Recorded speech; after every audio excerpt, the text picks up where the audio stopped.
Reserve for doubtful debt सुना है कभी? आरडीडी अकाउंट्स में आरडीडी का मतलब क्या होता है?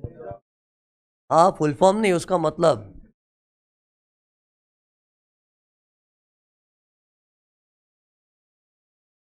मीन्स मेरे कस्टमर्स कुछ ऐसे हैं ना, कुछ कस्टमर्स लोग पे मेरे को डाउट है। क्या डाउट है? कि ये पैसा देने ही नहीं वाला है। अभी तक उसने मना नहीं किया, लेकिन मेरे को मालूम है ना, उसका कैरेक्टर ही ऐसा है कि पास्ट में बहुत बार मेरे को उसने तड़पाया है, तो मुझे डाउट है कि वो पैसा नहीं देगा।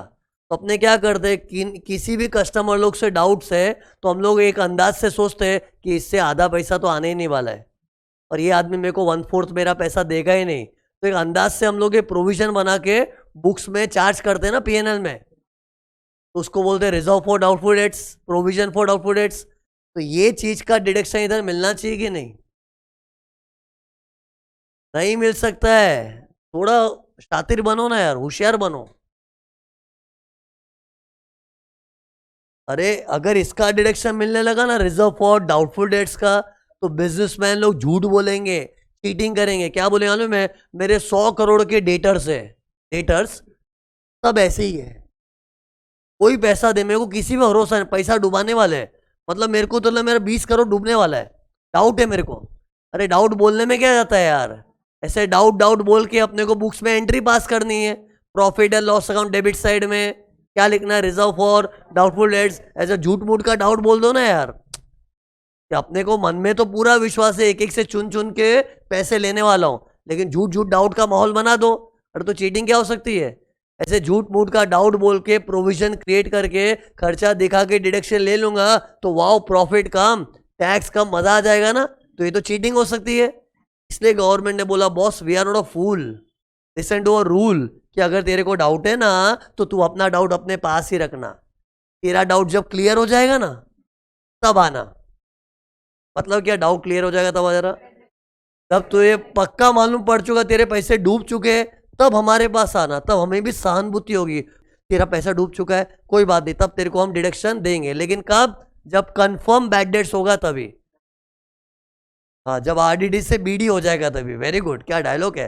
जब आरडीडी से बीडी मतलब बैड डेट्स हो जाएगा था। लेकिन जब तक वो डाउट है, तो अपना डाउट अपने पास रखो। ठीक है, अकाउंट्स में हम लोग दिखाते, ठीक है, अकाउंट्स में थोड़ी कोई टैक्स भरना होता है। अकाउंट्स का प्रॉफिट तो अपने खाली रिकॉर्ड के लिए होता है, जानकारी के लिए, कि हाँ मुझे इतना नुकसान हो रहा है कि फायदा हो रहा है, वो तो अपनी जानकारी के लिए होता है ना। लेकिन टैक्स में तो जानकारी वानकारी नहीं, पैसा भरना पड़ता है टैक्स का। तो उसमें अगर आरडीडी वगैरह चलने लगा तो लोग झूठ बोलने लगेंगे। से अकाउंट्स अपनी जगह पे सही है, लेकिन टैक्स में आरडीडी अलाउड नहीं है। एक्चुअल बैकडेट्स हुआ तो अलाउड है, लेकिन रिजर्व फॉर डाउटफुल डेट्स हुआ तो नॉट अलाउड, क्योंकि डाउटफुल चीज तो झूठ भी बोल सकता है ना कोई। ये पॉइंट नंबर सी हो गया।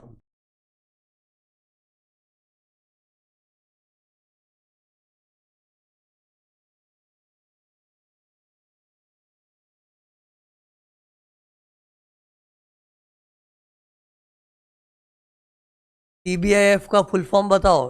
पहला सीधा contribution to SPF RPF approved superannuation fund approved gratuity fund allowed on payment basis, okay, up to the due date of filing return था ना। दूसरा सीधा contribution to NPS 10% of basic plus DA in terms. P1 bonus and commission payment basis पे allowed है। P2 bad debts, bad debts के अंदर 3 चीज है। एक बैड डेट्स का सादा चार्ट था, सेल्स वाला अलाउड, लोन वाला not allowed, money landing business तो अलाउड। फिर रिकवरी, बैड डेट पहले माइनस किया है तो रिकवरी टैक्सेबल अंडर 41(4), और अगर माइनस से नहीं किया तो रिकवरी टैक्सेबल नहीं है। फिर आरडीडी अलाउड नहीं है, एक्चुअल में बैड डेट्स है तो अलाउड। ये बैड डेट्स के बाद बात हुई थी इसमें। फिर इंश्योरेंस प्रीमियम स्टॉक का अलाउड, एम्प्लॉयज हेल्थ का है तो कैश में not allowed, any other mode allowed. फिर इंटरेस्ट और लोन बिजनेस का है तो ही अलाउड, और उसमें भी वो 5 लोगों से लिया तो पेमेंट बेसिस पे अलाउड, किसी और से लिया तो अक्रूवल बेसिस, पेड आउटस्टैंडिंग कुछ भी चलेगा। फिर ये फैमिली प्लानिंग एक्सपेंडिचर आ गया, revenue allowed, capital 5 equal instalments allowed only for companies. फिर देखना सेक्शन 37(1), ये सेक्शन क्या है? General deduction. ये सेक्शन क्या होता है मैं सुनो, भूले चूके जाने अनजाने में अगर किसी खर्चे का हम लोग बात करना भूल गए, फ्रॉम सेक्शन 32, 36(1) तो बुरा ना मानो। बोल दो होली है। तो बुरा ना मानो, हम आपको वो खर्चा भी माइनस करने देंगे, लेकिन हमारी एक शर्त है। एक तो बिजनेस से वो रिलेटेड होना चाहिए, दूसरा रेवेन्यू नेचर होना चाहिए। दो कंडीशन है। अरे प्रॉफिट एंड लॉस अकाउंट वैसे भी रेवेन्यू आइटम्स चलते हैं ना। एक तो बिजनेस से रिलेटेड होना चाहिए और एक रेवेन्यू नेचर होना चाहिए। और रेवेन्यू क्यों मालूम है? क्योंकि कैपिटल एक्सपेंडिचर पे डेप्रिसिएशन मिलता है ना, उसका तो सेक्शन 32 है, मतलब उसका कोई है। लेकिन ये तो क्या जिसका कोई नहीं उसका 37(1), लेकिन कैपिटल एक्सपेंडिचर का तो सेक्शन 32 है ना, डेप्रिसिएशन।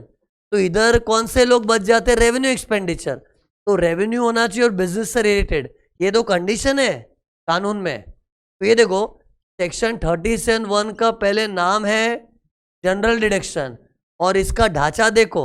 ये सेक्शन टोटल 3 टुकड़ों में बच्चों को पढ़ाया जाएगा। दो कंडीशन, 2 नोट्स, 4 एग्जाम्पल। ये पूरा सेक्शन 37 का ढांचा है। 2 कंडीशन बता दी, बोल के बताओ। बिजनेस से रिलेटेड खर्चा होना चाहिए और रेवेन्यू होना चाहिए। जैसे फॉर एग्जाम्पल ये जगह का लाइट बिल आता है, लाइट बिल भी खर्चा है ना। इसका कोई सेक्शन था? नहीं था, लेकिन 37 उन्होंने माइनस करो। लेकिन चेक करो क्या ये इलेक्ट्रिसिटी बिल बिजनेस से रिलेटेड है ना? मेरे घर का बिजली का थोड़ी बिल है, क्लास का है, तो बिजनेस का और रेवेन्यू एक्सपेंस है, अलाउड। अरे तुम लोग को ये नोट्स वगैरह प्रिंटिंग का खर्चा लगता है ना, सब प्रिंटिंग का, तो ये खर्चा भी बिजनेस से रिलेटेड है, रेवेन्यू नेचर है, तो अलाउड। अरे 2 कंडीशन हो गया। अरे ऐसे कितने भी खर्चे हो सकते हैं। फिर 2 नोट्स, ये इंपॉर्टेंट है। Illegal expense not allowed. कभी कभी धंधे में हम लोग कुछ इलीगल खर्चे करते हैं, और असेसी लोग क्या बोलते हो ना, मैं हमारे धंधे में इलीगल काम किए बिना धंधा आगे बढ़ता ही नहीं है। जैसे रिश्वत देना लीगल है कि इलीगल है? इलीगल है। और बिजनेसमैन लोग क्या बोलते हैं ना, मैं अरे रिश्वत देना अच्छी बात नहीं, हमको भी मालूम है, लेकिन बी प्रैक्टिकल, थोड़ा खिलाते पिलाते ना तो ही धंधा आगे चलता है। खिलाए पिलाए बिना काम ही नहीं होता है। खिलाना पिलाना मतलब रिश्वत। तो कितने लोग ऐसा बोलते हैं, हमारे धंधे में तो रिश्वत भी एक जरूरी खर्चा और रोज का हो गया है। कभी ये हवलदारों को खिलाओ, कभी ये कस्टम्स वाले को, कभी इसको खिलाओ उसको खिलाओ, तो रोज का खर्चा है। अरे तो फिर इन लोग क्या क्लेम करते हैं कि हमारे बिजनेस में वो जरूरी है। ये दे कंडीशन में आता रहा हूं, हमारे बिजनेस में रिश्वत भी जरूरी है और रोज का रेवेन्यू है हम लोग के लिए। तो ऐसे लोग के लिए लॉ ने क्या बोला, देख रिश्वत जैसी चीज कितना भी तेरे लिए धंधे के लिए जरूरी हो ना, हम ऐसी चीज को बढ़ावा नहीं दे सकते, इसलिए ये खर्चे का डिडक्शन नहीं मिलेगा। मतलब बात रिश्वत की नहीं है। Any expenditure which is illegal in nature, कोई ऐसी चीज जो लीगल नहीं है, लेकिन अगर तुम बोलते नहीं हमारे धंधे में तो जरूरी है ना, भी प्रैक्टिकल धंधे में तो ये सब होता ही है, तो कितना भी जरूरी है लेकिन हम उसका डिडक्शन नहीं देंगे। नहीं देना पड़े, नहीं तो गवर्नमेंट अगर बोलती है ठीक है ना रिश्वत है तो क्या है, धंधे में जरूरी है ना, चल माइनस कर, मतलब ये तो गवर्नमेंट बढ़ावा दे रही है ना, इसके गवर्नमेंट डिस्करेज करना चाह रही है। तो कभी भी क्वेश्चन में ऐसा दिया हो ना, ब्राइब्स, रिश्वत को इंग्लिश में क्या बोलते हैं? ब्राइब्स, ऐसा कुछ दिया, हफ्ता, अरे हफ्ताज सुना है? हफ्ताज, हफ्ता मतलब हर हफ्ते खिलाना पड़ता है। हर हफ्ता एक हवलदार आता है उसको देना, पुलिस का आदमी आता है उसको देना पड़ता है। हफ्ता बोलते क्योंकि वीकली बेस पे देना पड़ता है। जो भी ऐसा अलग अलग टर्म्स, हफ्ताज, ब्राइब्स, ये सब क्वेश्चन में दिया तो इधर माइनस मत करना। इन लोग बोलेंगे भी it is necessary for his business, तो भी नॉट अलाउड, क्योंकि सेक्शन 37 में खास बोला है इलीगल खर्चे नॉट अलाउड। फिर एक और चीज है CSR, ये वर्ड आजकल बहुत यूज करने में आता है, अगर तुम लोग थोड़ा जनरल नॉलेज रखते हो तो। कॉर्पोरेट सोशल रिस्पॉन्सिबिलिटी, क्या होता है CSR? Corporate social responsibility. CSR के कुछ एक्सपेंस होते हैं, तुमको मालूम है? जो कंपनीज होती है ना, रिलायंस, विप्रो, इन्फोसिस, उन लोग को है ना एक रूल है, हर साल इन लोग के कुछ खर्चा समाज के ऊपर करना पड़ता है, कंपलसरी। भले कंपनी की समाज की तरफ जिम्मेदारी है, रिस्पॉन्सिबिलिटी मतलब जिम्मेदारी है। क्यों? क्योंकि मान लो कंपनीज लोग समाज की पूरी वाट लगाते हैं। कैसे? बड़ी बड़ी फैक्ट्रियां खोलते और वो लोग तो अपना मस्त माल बना बना के बेच के पैसा छापते हैं, लेकिन फैक्ट्री खुलती है तो समाज की वाट लगती है ना। कैसे? दुनिया भर का पॉल्यूशन होता है। मतलब कहने का मतलब कंपनीज लोग अपने मस्त दबा के पैसा छाप रहे हैं, लेकिन किसके कॉस्ट पे? सोसाइटी के कॉस्ट पे। सोसाइटी सफर कर रही है। अरे एक सोसाइटी का आम आदमी बन के सोच, आम आदमी बन के, यार इतनी बड़ी बड़ी फैक्ट्रियां खोल ले, वो लोग तो अपना गुड्स बना के मस्त पैसा छाप रहे, लेकिन इतना धुआं गंदगी आते, सफर तो हम कर रहे हैं ना। सोसाइटी सफर करते, फील करो। इसलिए पता है कंपनीज एक्ट 2013, उसमें एक रूल लिखा है कि कंपनियों, तुम लोग ये जो बुरी तरह से सोसाइटी की बैंड बजाते हो ना अपने स्वार्थ के लिए, इसके लिए एक रूल है, तुमको सोसाइटी के लिए कुछ करना पड़ेगा। सोसाइटी को तकलीफ दी ना तो उनको फायदा भी दो, मतलब उन लोगों के लिए कुछ करो। अरे मतलब सामाजिक खर्चे करने पड़ते हैं। अब उसमें क्या करना पड़ता है, वो कंपनीज एक्ट में लंबा लिस्ट दिया है कि सोसाइटी के लिए ये करो, सोसाइटी के लिए ये करो, वो करो, मतलब कुछ समाज सेवा के खर्चे करने पड़ते हैं। इसको बोलते हैं कॉर्पोरेट सोशल रिस्पॉन्सिबिलिटी। कॉर्पोरेट क्यों? कंपनीज लोग को ही होता है, प्राइम विजन के लिए नहीं है। अरे मैं इधर कुछ भी करके सोसाइटी को तकलीफ दूंगा ना, मैं भी तकलीफ दे सकता हूँ। बच्चे लोग आते जाते ये करते, आवाज भी करते होंगे मान लो, तो सोसाइटी को तकलीफ दे रहा होगा मैं। लेकिन हम लोग के लिए ये सब नहीं है, बड़ी बड़ी कंपनियों के लिए। मैं तो सोल ट्रेडर की तरह ऑपरेट कर रहा हूँ ना फिलहाल।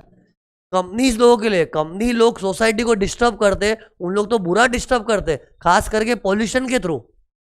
तो इसलिए कॉर्पोरेट लोग के लिए ही खाली है। और सोशल रिस्पॉन्सिबिलिटी क्यों बोलते हैं? सोशल मतलब सोसाइटी, समाज की तरफ आपकी जिम्मेदारी है कि आपने उनको तकलीफ दी है ना, तो अभी उनके लिए कुछ करो, कुछ भी सामाजिक कार्य करो।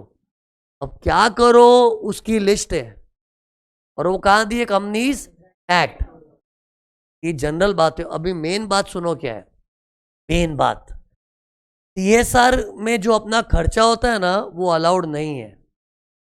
जैसे इलीगल एक्सपेंस नॉट अलाउड है ना, वैसे कॉर्पोरेट सोशल रिस्पॉन्सिबिलिटी, मतलब ये रिस्पॉन्सिबिलिटी निभाने में कंपनियों का जो खर्चा होता है, विप्रो, इन्फोसिस, रिलायंस, इन लोगों को खर्चा करना पड़ता है, और कंपलसरी हर साल कुछ ना कुछ सोसाइटी के लिए करना ही पड़ता है। तो ये खर्चे का डिडक्शन नहीं मिलेगा। क्यों?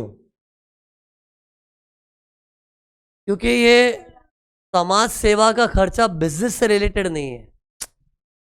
अरे आज मुझे समाज के लिए, सोसाइटी के लिए कुछ करना पड़ रहा है, गरीब बच्चों के लिए, या फिर कहीं झोपड़पट्टी में तकलीफ दे रहा हूँ, मैं अपनी कंपनियां खोल के कुछ भी ऐसा कर रहा हूँ, तो सामाजिक खर्चा बिजनेस से रिलेटेड नहीं है ना। अरे कोई भी खर्चे के लिए डिडक्शन चाहिए तो उसकी बुनियाद क्या है? बिजनेस से रिलेटेड होना चाहिए।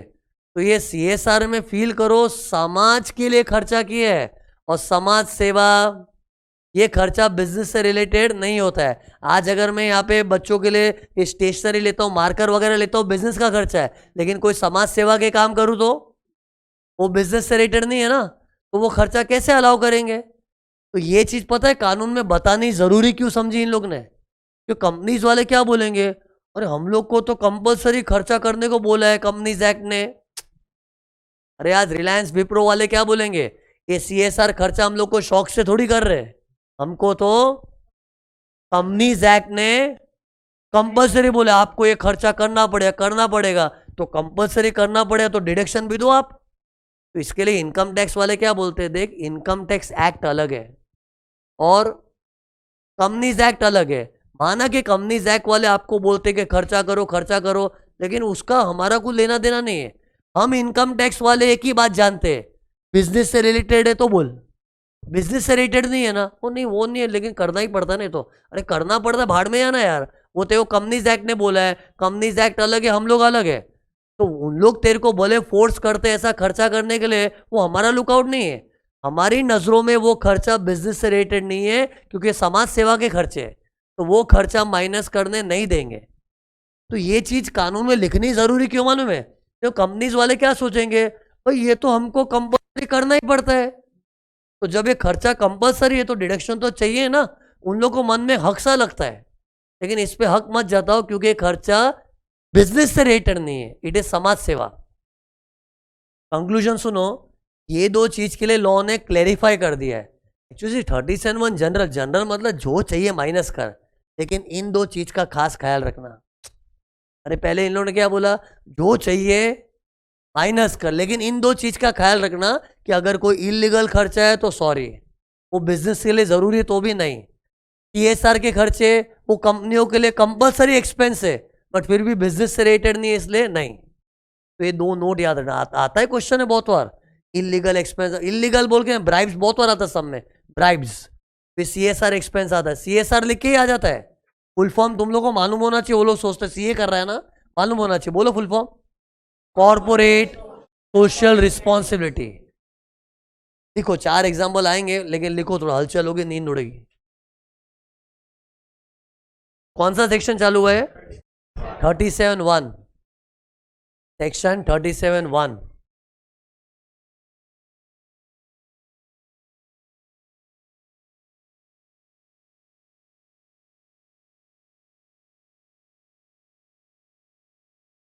और देखो यहां, देखो ना, यहां पेंसिल से, हाँ क्या बोला, पेंसिल से ना ऐसे कर दो। ये सेक्शन का ढांचा मैंने बताया ना क्या है, 2 कंडीशंस, 2 नोट्स, 4 एग्जाम्पल्स।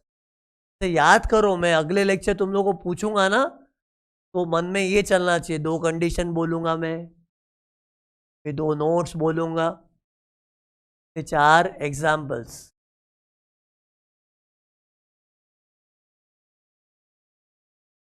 अरे 4 तो क्या, इसके 1000 एग्जाम्पल आ सकते 37(1) में तो, लेकिन 4 ऐसे एग्जाम्पल्स है ना जो प्रेशियस है, सम्स में बहुत इंपॉर्टेंट है। वो तो एग्जाम्पल्स जब खोलूंगा तब मालूम पड़ेगा, हाँ यार अच्छे अच्छे पॉइंट्स थे। तो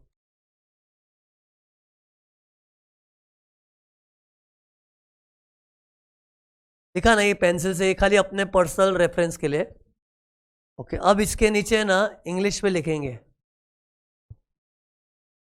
मैंने कैसे शुरू किया था, देखो, जाने अनजाने में भूले चुके अगर कोई खर्चा मिस आउट हो गया फ्रॉम टैक्स सेक्शन 30 to 36, तो वो 37 और माइनस कर दो। ऐसा ही कुछ इंग्लिश में लिखवा रहा हूं। देखो, एनी एक्सपेंस, लिखते रहे, ध्यान देने का अगला वर्ड कौन सा आएगा। एनी एक्सपेंस विच इज, सोच क्या आएगा, विच इज, रेड पेन से लिखना, नॉट कवर्ड अंडर सेक्शन, सोचना अगला वर्ड सोच, नॉट कवर्ड अंडर सेक्शन, ये देखो क्या अंडर सेक्शन, देखो इधर 30 to 36(1), क्या लेगा, 30 to 36(1). फिर नॉर्मल पेन से लिखो, शैल बी, फिर रेड पेन से लिखना अलाउड। अरे जो नॉट कवर्ड है वो भी अलाउड है, शैल बी अलाउड। फिर नॉर्मल पेन से लिखना as deduction under section, allowed as deduction under section 37(1). If, सोचो ना क्या आएगा, दिमाग लड़ाओ ना। इफ फॉलोइंग, हाँ, इफ फॉलोइंग के बाद में रेड पेन से लिखना कंडीशंस, कंडीशंस। फिर नॉर्मल पेन से लिखना are satisfied, if following conditions are satisfied। satisfied लिखा ना, उसके बाद 2 डॉट करो, कोलन कोलन, 2 डॉट किया, अभी नीचे 2 पॉइंट बनेंगे। पहला पॉइंट,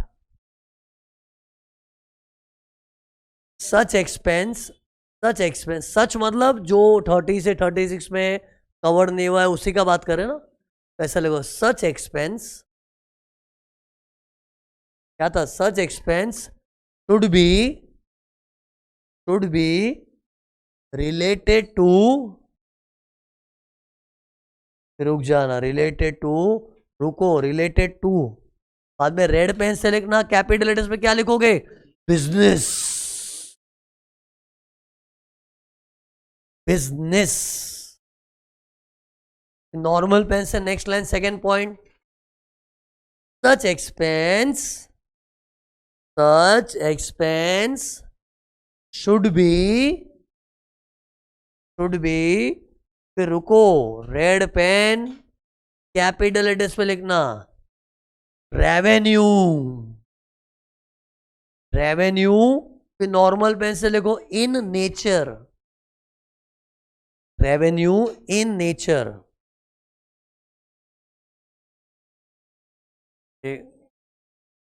रेवेन्यू इन नेचर, ये दो कंडीशन हो गई। फिर एक लाइन छोड़ो, नॉर्मल पेन से लिखो नोट 1,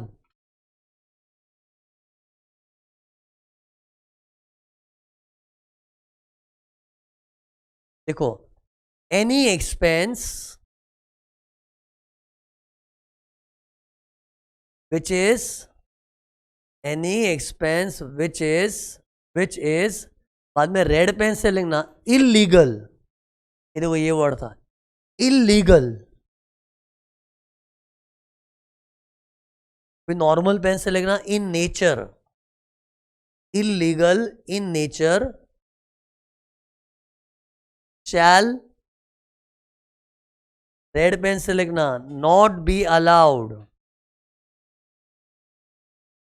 लिखा shall not be allowed, shall not be allowed, shall not be allowed, normal pen से लिखना इवन इफ, सोच आगे क्या आएगा, even if it is necessary for the business, normal pen, even if it is necessary for the business,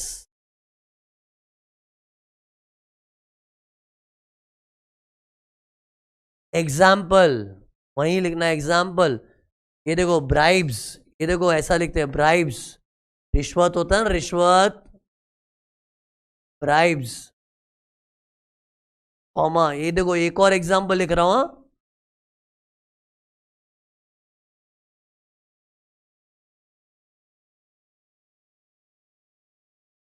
ये secret commission है ना, रिश्वत का दूसरा नाम है,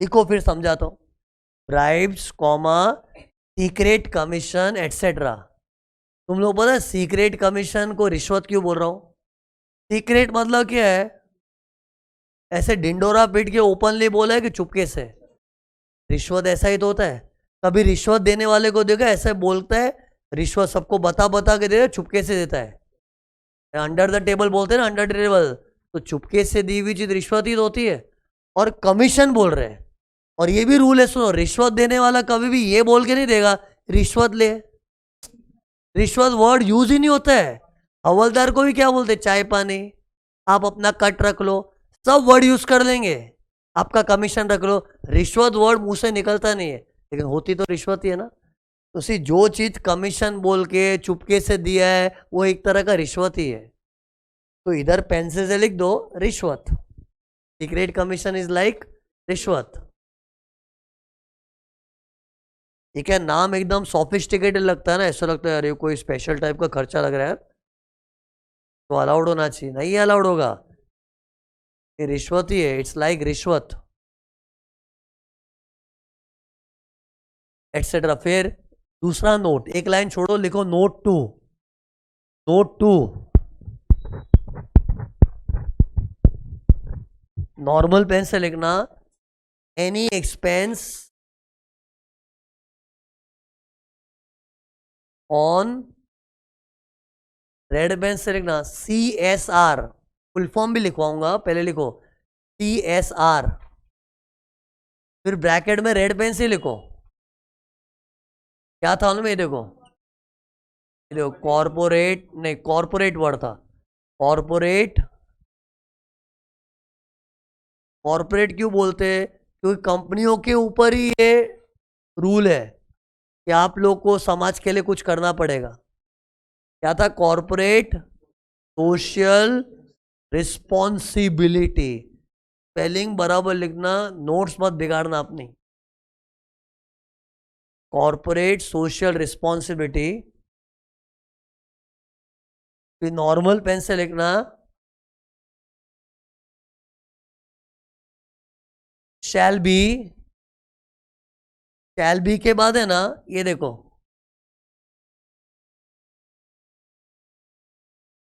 ये देखो क्या लिखा, शैल बी डिसअलाउड बोला है, हाँ? अरे डिसअलाउड मतलब अलाउड के not allowed? Not allowed, shall be disallowed.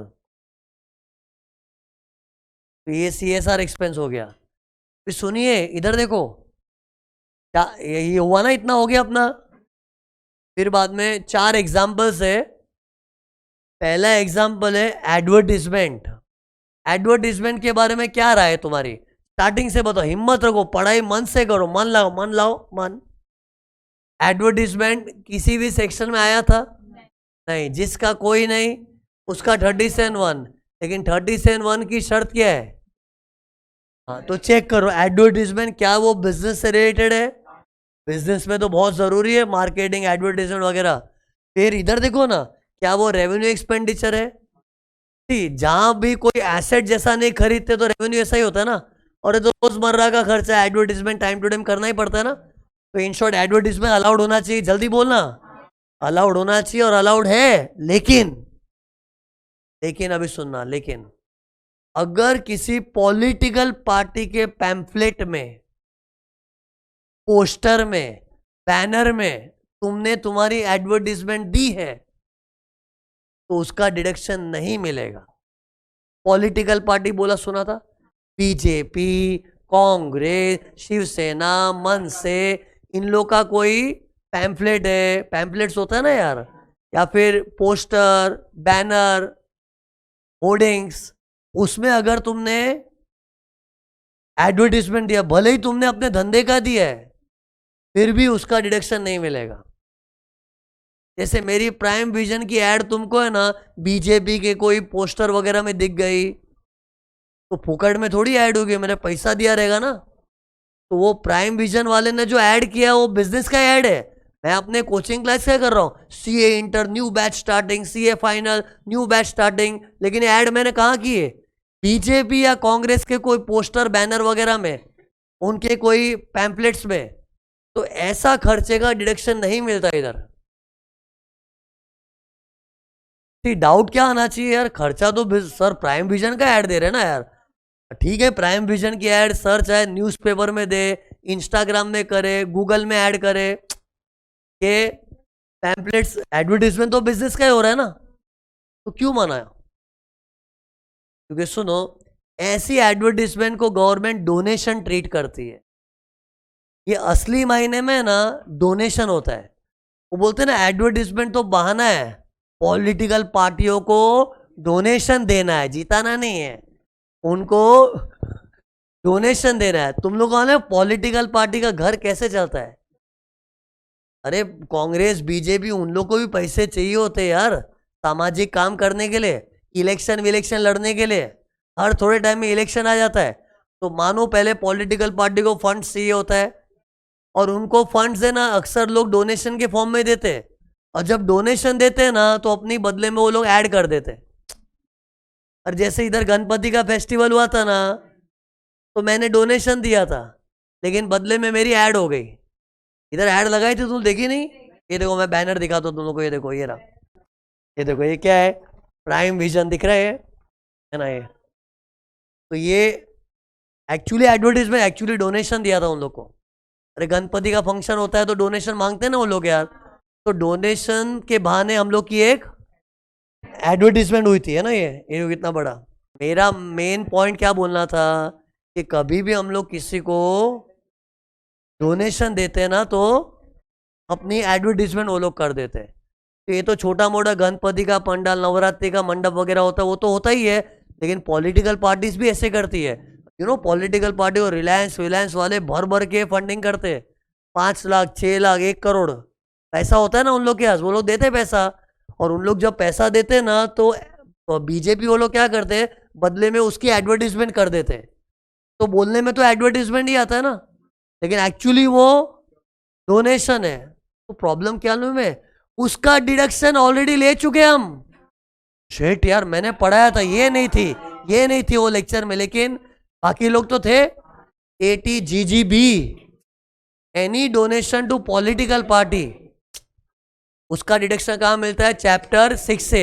5/8 का टोटल के बाद चैप्टर 6 में 80 जीजी भी आता है। तो इधर गवर्नमेंट लोगों को क्या एहसास दिला रही है कि भाई तुम डोनेशन टू पॉलिटिकल पार्टी का डिडक्शन ले रहे हो ना, तो फिर यहाँ पर भी माइनस करोगे तो गलत हो जाएगा ना। बोले यहाँ करने दो, नहीं ये एडवर्टीजमेंट, हम इसको एडवर्टीजमेंट मानते ही नहीं है। एडवर्टीजमेंट के नाम पे डोनेशन है, इसका असली नेचर डोनेशन है। और डोनेशन बोल के हम आपको डिडक्शन दिए भी तो है, तो उधर ले लिया तो बस खत्म आपका, फिर इधर माइनस करने नहीं मिलेगा। अरे हाँ, जैसे सुनो, मैंने जो किया था ना ये, अरे मैंने गणपति के पंडाल में एडवर्टीजमेंट करवाया था ना, ये भले डोनेशन जैसा है लेकिन मैं तो इसको मस्त एडवर्टीजमेंट दिखा सकता हूं।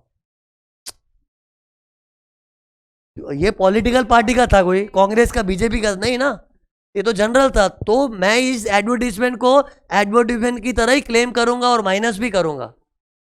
सिर्फ पॉलिटिकल पार्टी का क्या है, वो ऑलरेडी माइनस हो जाता है ना यार इधर। तो फिर इधर भी उधर तू डोनेशन बोल के माइनस कर और इधर एडवर्टीजमेंट बोल के माइनस कर, तो डबल डिडक्शन हो जाता है ना। इसलिए गवर्नमेंट ने खास पॉलिटिकल पार्टी के लिए बोला है। बाकी मैं भी तो वही चीज किया, मैं भी तो एक्चुअली गणपति के पंडाल के लिए डोनेशन दिया था, लेकिन उन लोग ने बोला आपको कोई बैनर वैनर लगवाना तो लगवा लो, कंपलसरी नहीं था। मैंने भी सोचा लगवा देते, तो उस बहाने डोनेशन दिया, लेकिन मेरी एडवर्टीजमेंट हो गई ना, तो ये चीज तो एडवर्टीजमेंट की तरह माइनस कर सकता हूँ। भले ऐसे तुम लोग रूल जनरलाइज में, खाली पॉलिटिकल पार्टी का एक्सेप्शन है।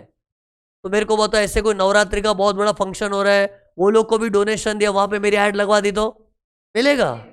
वो सब टाइप की स्पॉन्सरशिप का डिडक्शन मिलता है, लेकिन पॉलिटिकल पार्टी का मेन प्रॉब्लम क्या है, उसका डिडक्शन हमको ऑलरेडी मिल चुका है अंडर चैप्टर 6 से।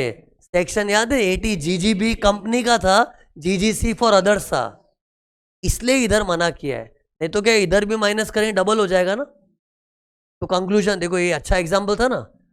पहला एग्जाम्पल मैंने बोल दिया, एडवर्टीजमेंट का खर्चा अगर साधारण है तो चलेगा, लेकिन पॉलिटिकल पार्टी का पैम्फलेट बोला हो, पोस्टर बोला हो, बैनर बोला हो, कुछ भी बोला हो, उसमें अगर अपने धंधे की भी ऐड दी है ना, तो उसको माइनस नहीं करने मिले, क्योंकि वो ऐड को हम ऐड नहीं मानते, उसको हम डोनेशन गिनेंगे। हाँ, वो चीज तू भले उधर माइनस कर ले, इधर 80 जीजीबी उसका एक ठिकाना बना के रखा है, तो उधर कर, लेकिन इधर माइनस करने नहीं मिलेगा। राइट, ये पहला एग्जाम्पल हुआ।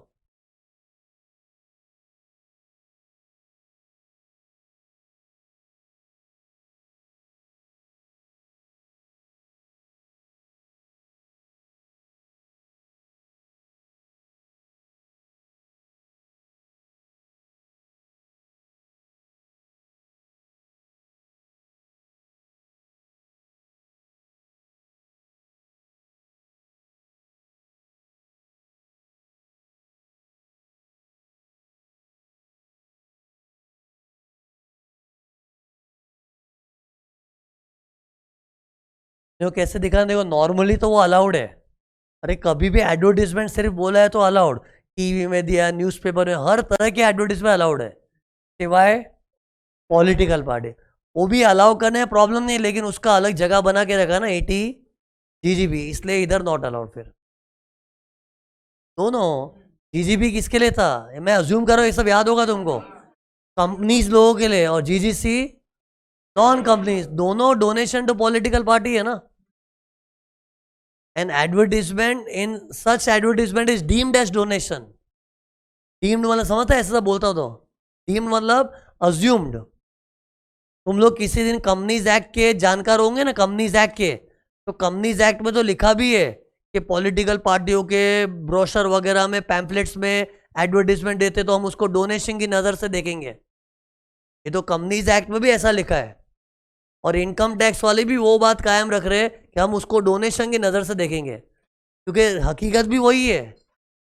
बड़ी बड़ी कांग्रेस बीजेपी को बड़े बड़े फंडिंग आते हैं ना डोनेशन के फॉर्म में, तो वो लोग बदले में एडवर्टीजमेंट कर देते हैं। ये क्या लिखा है पता है, एडवर्टीजमेंट सोवेनियर मतलब, अरे मैगजीन जैसा होता है, बुक होती है मैगजीन, सोवेनियर बोलते हैं। ये सब वर्ड से वाकिफ रहो, क्वेश्चन में लिखते हैं advertisement in the souvenir of political party. और एक वर्ड देखो, ब्रोशर।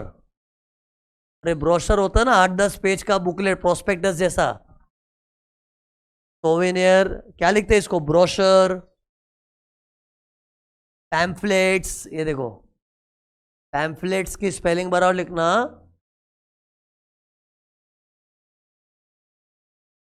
क्या लिखा, पैम्फलेट्स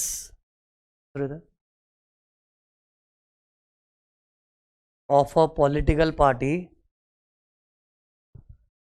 सी इसके नीचे अलाउड लिखा था ना, ये तो नॉर्मल एडवर्टाइज, इधर क्या लिखेंगे, नॉट अलाउड। और सुनो ये चीज, सुनो ना, ये चीज इधर माइनस नहीं हो सकती ना, ये बोलने के लिए भी अलग सेक्शन है 37(2)(b। ये देखो ऐसा दिखता है, ये देखो, नॉट अलाउड अंडर सेक्शन, ये देखो 37 ब्रैकेट में 2 कैपिटल बी, 37(2)(b। और एक खास से बताना पड़ता है, नहीं तो पब्लिक तो क्या समझती, एडवर्टीजमेंट है ना। फिर ईश्वर ने गणपति के पंडाल में भी डोनेशन के नाम पे एडवर्टीजमेंट किया ना, तो वैसे ही एडवर्टीजमेंट है, तो पब्लिक तो वो इंप्रेशन में रह के माइनस कर देती ना। लेकिन खास सेक्शन खोल के बताया कि भाई मत माइनस कर, क्योंकि तेरे को ऑलरेडी डिडक्शन दे रहे 80 जीजीबी जीजीसी में। इधर ब्रैकेट में लिखना पड़ेगा अपने को, नॉट अलाउड का कारण। सुन लो मुझे क्या लिखवाना, तुम लोग को प्लानिंग करने में काम आएगा लिखने का। ये देखो इधर देखो क्या लिखवा रहा हूं, सुनो ना, बिकॉज, बोल के बताओ क्या लिखाऊंगा, बिकॉज, लिखना मत, because such advertisement is treated as donation to political party which is allowed as deduction under section 80 GGB/GGC। इतना लिखना है, देख लो कैसे लिखोगे तुम। ये देखो, because such advertisement, because such advertisement is, सुने थे क्या बोला था, is treated as, ये देखो treated as, रुक जाओ, treated as, रेड पेन से, डोनेशन।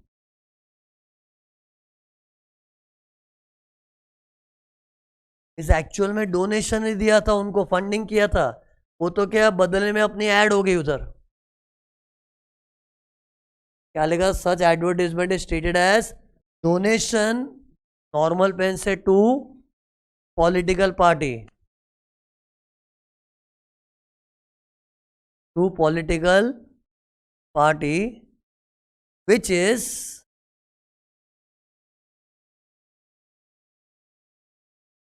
ये देखो क्या हो रहा है, देखो, विच इज, रेड पेन से क्या आएगा, अलाउड अंडर सेक्शन,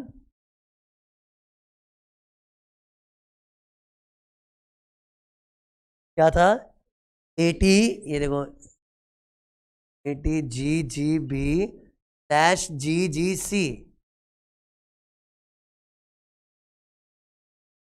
और अपने जो टॉपिक पढ़े थे चैप्टर 6 से, उधर ये दोनों सेक्शन लिखाया भी था मैंने। लेकिन फिर उधर नाटक गया, 2000 तक कैश चलेगा, 2000 के ऊपर है तो कैश नहीं, याद है ऐसा कुछ अमाउंट बताया था मैंने। तो मतलब वो सब रूल्स के हिसाब से तुमको वहां डिडक्शन मिल जाएगा, लेकिन इधर नहीं मिलेगा, नहीं तो फिर इधर भी तो डबल हो जाएगा ना वो। ये एडवर्टीजमेंट का रूल हुआ। फिर सुनो, नेक्स्ट सुनना, सुनो, पेनल्टी। अरे बहुत बार बिजनेसमैन को पेनल्टी भरनी पड़ती, पेनल्टी, जुर्माना, फाइन, तो वो भी एक खर्चा है। देख अब वो अलाउड होता है कि नहीं, सोचो। अभी अपना एक ही रूल है, बिजनेस से रिलेटेड रेवेन्यू वगैरह होता है ना, उसी पेनल्टी के लिए ऐसा है, 2 तरह की पेनल्टी होती है, breach of law, breach of contract. क्या बोल दिया मुंह से मैंने, ब्रीच, ब्रीच ऑफ लॉ, और दूसरा क्या बोला था, ब्रीच ऑफ कॉन्ट्रैक्ट।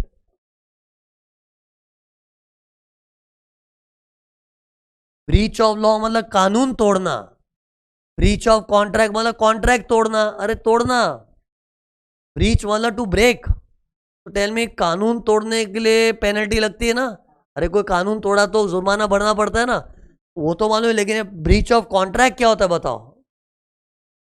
कॉन्ट्रैक्ट मतलब धंधे में जो कॉन्ट्रैक्ट होते हैं, जैसे कस्टमर को मैंने प्रॉमिस किया था 10 दिन में तेरे को मैं माल डिलीवर कर दूंगा, 10 दिन में पक्का, 10 दिन में, ऐसे ही बोल बच्चन मार दिया, लेकिन 10 दिन चले गए, मैंने उसको माल सप्लाई नहीं किया, तो कस्टमर तो मेरे भरोसे बैठ गया ना, वो भड़क गया मुझसे, तो मैंने अरे सॉरी सॉरी सॉरी, मैं तेरे को जुर्माना भर रहा हूँ, उसका मेरी गलती है, उसका जुर्माना, मतलब penalty for breach of contract. अरे इधर मैंने कौन सा कॉन्ट्रैक्ट तोड़ा, 10 दिन में माल सप्लाई करूंगा ये वादा रहा, कॉन्ट्रैक्ट रहा, वो कॉन्ट्रैक्ट तोड़ा तो ब्रीच ऑफ कॉन्ट्रैक्ट। तो ऐसे में कस्टमर लोग को शांत करना पड़ता है, नहीं कस्टमर भड़क के बैठ गए तो मेरा तो धंधा ही बिगड़ जाएगा ना, तो उसको हम लोग कॉम्पेंसेट करते, क्या करते हैं, कॉम्पेंसेट, कुछ जुर्माना भरते ताकि कस्टमर से रिलेशन ना बिगड़े। तो ये तो लेट डिलीवरी था। कभी कभी हम लोग गलत कंसाइनमेंट पहुंचा देते, उसने ऑर्डर किया था मार्कर, भेज दिया पेंसिल, कस्टमर बोले क्या पागल हो गया क्या, मैंने मार्कर ऑर्डर किए थे तुझसे, तूने पेंसिल भेज दी, तो उसमें वो सफर कर रहा है। तो ये सब क्या होता है, ब्रीच ऑफ कॉन्ट्रैक्ट, मतलब जो कस्टमर से अपने जो टर्म्स एंड कंडीशन रखी हुए ना वो हमने तोड़ दिए, तो ऐसे में जुर्माना भरना पड़ता है, उसको बोलते हैं penalty for breach of contract. अब बताओ अलाउड नॉट अलाउड। तो सी, अगर ब्रीच ऑफ कॉन्ट्रैक्ट है ना तो वो तो धंधे में नॉर्मल है, होता ही है। बिजनेसमैन के साथ कस्टमर के कितने कॉन्ट्रैक्ट होते हैं, कोई कोई कस्टमर कभी नाराज होता है तो होता है, it's part of business. Businessman को जानबूझ के कस्टमर को थोड़ी तकलीफ दे रहा है, ठीक है, बड़े बड़े धंधे में छोटी छोटी बातें होती रहती है, इसलिए कभी कस्टमर को नाराज किया उसको पेनल्टी देना पड़ा, तो इट्स पार्ट ऑफ बिजनेस, तो इसलिए वो अलाउड है। लेकिन कानून तोड़ा है, कानून तोड़ना एक घोर अपराध है, और इस अपराध के लिए तुझे जुर्माना तो भरना पड़ेगा और माइनस भी नहीं करने मिलेगा। अरे ब्रीच ऑफ लॉ की पेनल्टी माइनस नहीं होती है, बराबर है। नहीं तो अगर सोचो अगर अलाउ होता तो पता है गवर्नमेंट क्या बोल रही है, अरे कानून तो तोड़ने के लिए बना है, तोड़ो, जो भी जुर्माना भरना पड़े भरो, माइनस भी करो, लो। तो ये तो गवर्नमेंट बढ़ावा दे रही है ना, तो ऐसी चीज को गवर्नमेंट बढ़ावा थोड़ी दे सकती है। कंक्लूजन देखो, एक चार्ट बनेगा, penalty, breach of contract, breach of law, breach of contract allowed, breach of law not allowed. देखो ये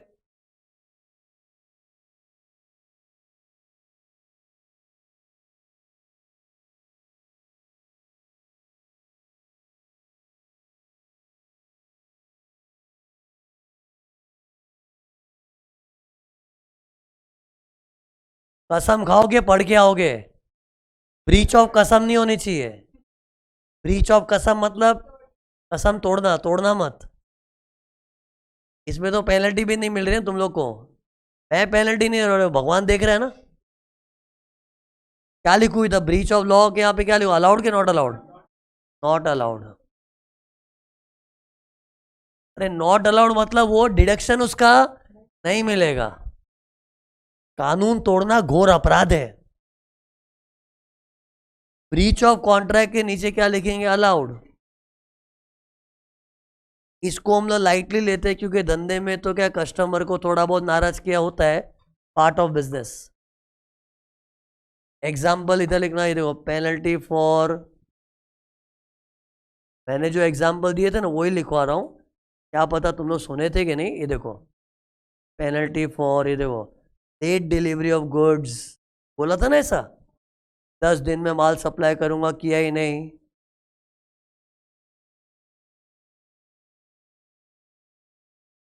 और फिर दूसरा, wrong delivery of goods, penalty for late delivery of goods, wrong delivery of goods. फिर ये देखो etcetera, दुनिया बहुत बड़ी है, कुछ भी हो सकता है, एटसेट्रा।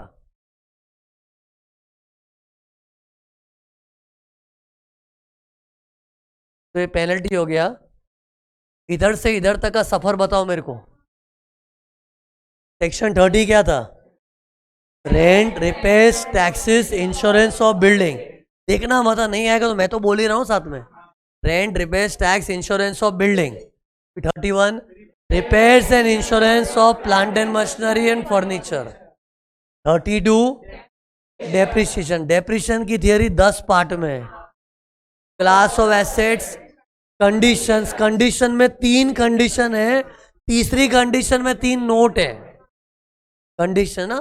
फिर method of depreciation, rates of depreciation, system of depreciation, ये हो गया. फिर amount of depreciation, sale of assets, all sold, some sold, positive negative वाला, एक्चुअल कॉस्ट 43(1) सेक्शन था उसका.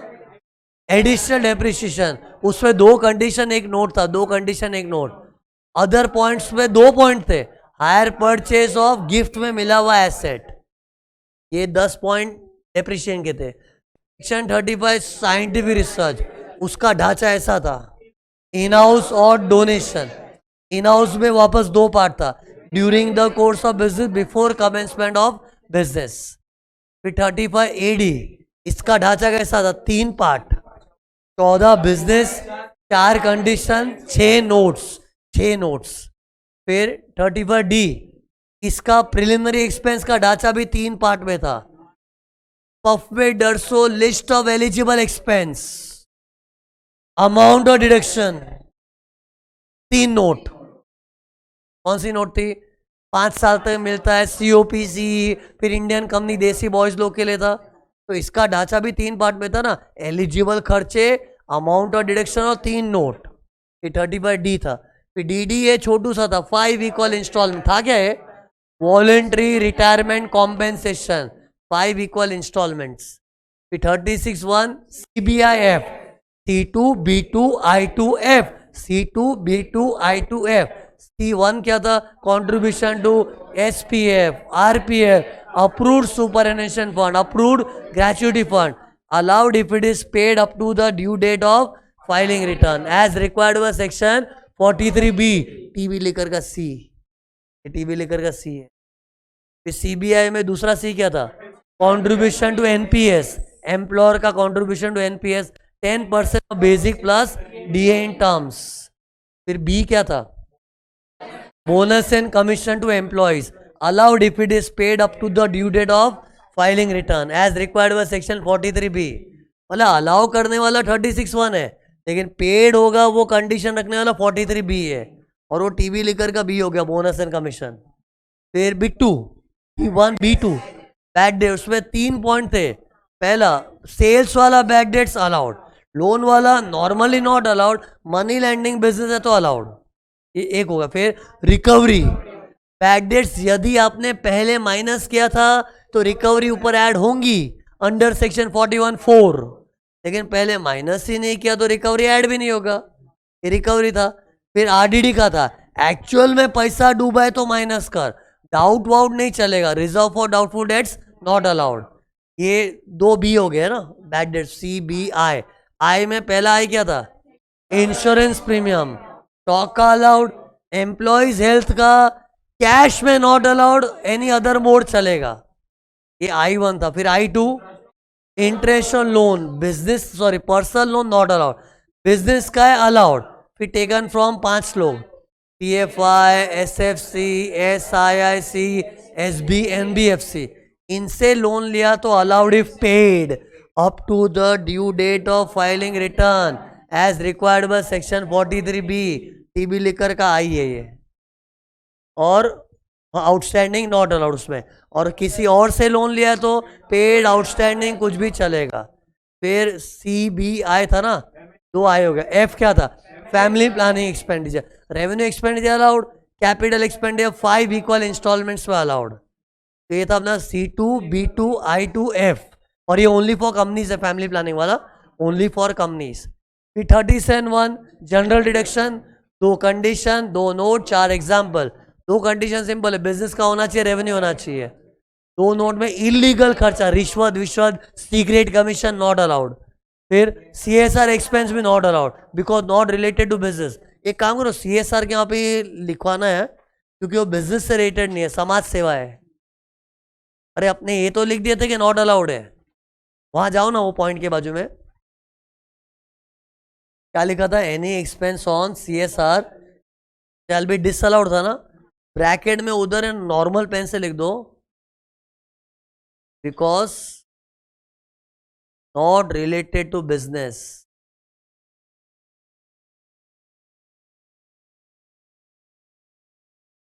और उधर एक और वर्ड लिख देना, not related to business, bracket बंद कर दो, समाज सेवा का खर्चा। ये समाज सेवा है, और समाज सेवा अच्छी चीज होती है लेकिन बिजनेस के खर्चे में नहीं आती ना। ऐसे लिख दो पेंसिल से अपने समाज सेवा।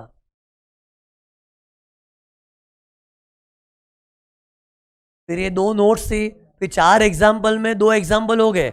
एडवर्टीजमेंट नॉर्मली तो अलाउड है, लेकिन पॉलिटिकल पार्टी के किसी भी कुछ में दिया तो नॉट अलाउड। नॉट अलाउड बोलने वाला सेक्शन कौन है? 37, इधर था ना लिखा 37 2B। 37 2B में लिखा है कि वो अलाउड नहीं है, आया था ना सेक्शन वो। और उसका डोनेशन का डिडक्शन मिल जाता है 80 GGB GGC में। फिर penalty, breach of contract allowed, breach of law not allowed. फिर ये देखो 2 कंडीशंस, 2 नोट्स, 4 एग्जाम्पल्स। 4 एग्जाम्पल में एडवर्टीजमेंट हो गया, फिर बाद में क्या था? Penalty. Next example is on taxes. Business में तरह तरह के टैक्सेस भरने पड़ते, तो क्या टैक्सेस का डिडक्शन मिलेगा कि नहीं? तो सी दैट डिपेंड्स अपॉन, ये देखो that depends upon if tax is related to goods and services then allowed, क्योंकि गुड्स एंड सर्विसेज तो अपना धंधा है। कोई लोग गुड्स बेचते, कोई लोग सर्विस प्रोवाइड करते, और उसके ऊपर कोई टैक्स लगेगा तो it becomes related to the business. अपना कंडीशन सेटिस्फाई हो रहा है ना, रिलेटेड टू द बिजनेस, तो डिडक्शन विल बी अलाउड। तो इधर एग्जांपल क्या हो गया? GST, custom duty. Custom duty भी क्या है? It's on import of goods. GST का तो नाम ही है, goods and service tax is related to goods. फिर सेल्स टैक्स, वैट पुराने जमाने में था, वो भी सेल्स टैक्स भी सेल ऑफ गुड्स पे था, वैट भी सेल ऑफ गुड्स पे था। एक्साइज ड्यूटी वो प्रोडक्शन ऑफ गुड्स पे था, सर्विस टैक्स वो सर्विसेज पे था। तो सी ये सब पुराने टैक्सेस जो आउटडेटेड भी है ना, वो भी याद रखना, कल को आ सकता है एग्जाम में। और आ क्यों सकता है उसका रीजन बताऊंगा, थोड़े टाइम में मालूम पड़े रीजन, अभी सुन लो ना। क्योंकि ये सब चीजों का डिडक्शन पेमेंट बेसिस में मिलेगा। ये GST VST जो बता रहा हूं ना, गवर्नमेंट का पैसा है ना, तो गवर्नमेंट को अपने पैसों की बहुत चिंता है, भाई हमारा पैसा पहले भर फिर माइनस कर। तो ये भी पेड होना चाहिए, paid up to the due date of filing return as required by section 43B। T भी लिख कर का टी। हाँ तो देखो मैं बोल रहा था ना अभी कि पुराने टैक्सेस के नाम याद रखो। जैसे एक्साइज ड्यूटी अभी नहीं भी होगा, लेकिन किसी ने पुराना साल का एक्साइज ड्यूटी अभी भरा रहेगा तो डिडक्शन तो पेमेंट बेस पे मिलता है ना। तो इन लोगों के नाम याद रख के रखो। किसी ने पुराने जमाने का सेल्स टैक्स पेंडिंग था अभी भरा होगा, तो चीजें पुरानी है लेकिन उसका पेमेंट बेसिस पे डिडक्शन तो अभी मिल जाएगा ना। उसी क्या क्या नाम थे? Sales tax, service tax, vat, excise duty, custom duty, GST वगैरह वगैरह। इनमें से एट प्रेजेंट तो प्रैक्टिकली GST और कस्टम ड्यूटी है, but any tax which is on goods or service will be allowed if paid up to the due date of filing return as required by section 43B। okay, फिर not related to goods and service हुआ, उसमें precisely 2 ही चीज भारत में है, income tax and wealth tax. Wealth tax अभी रहा नहीं, पहले था, बट जो भी है याद रखो कि बाय चांस वेल्थ टैक्स जैसा सम में डाल दिया तो सम तो बहुत बनावटी होते हैं ना, तो वो अलाउड नहीं है।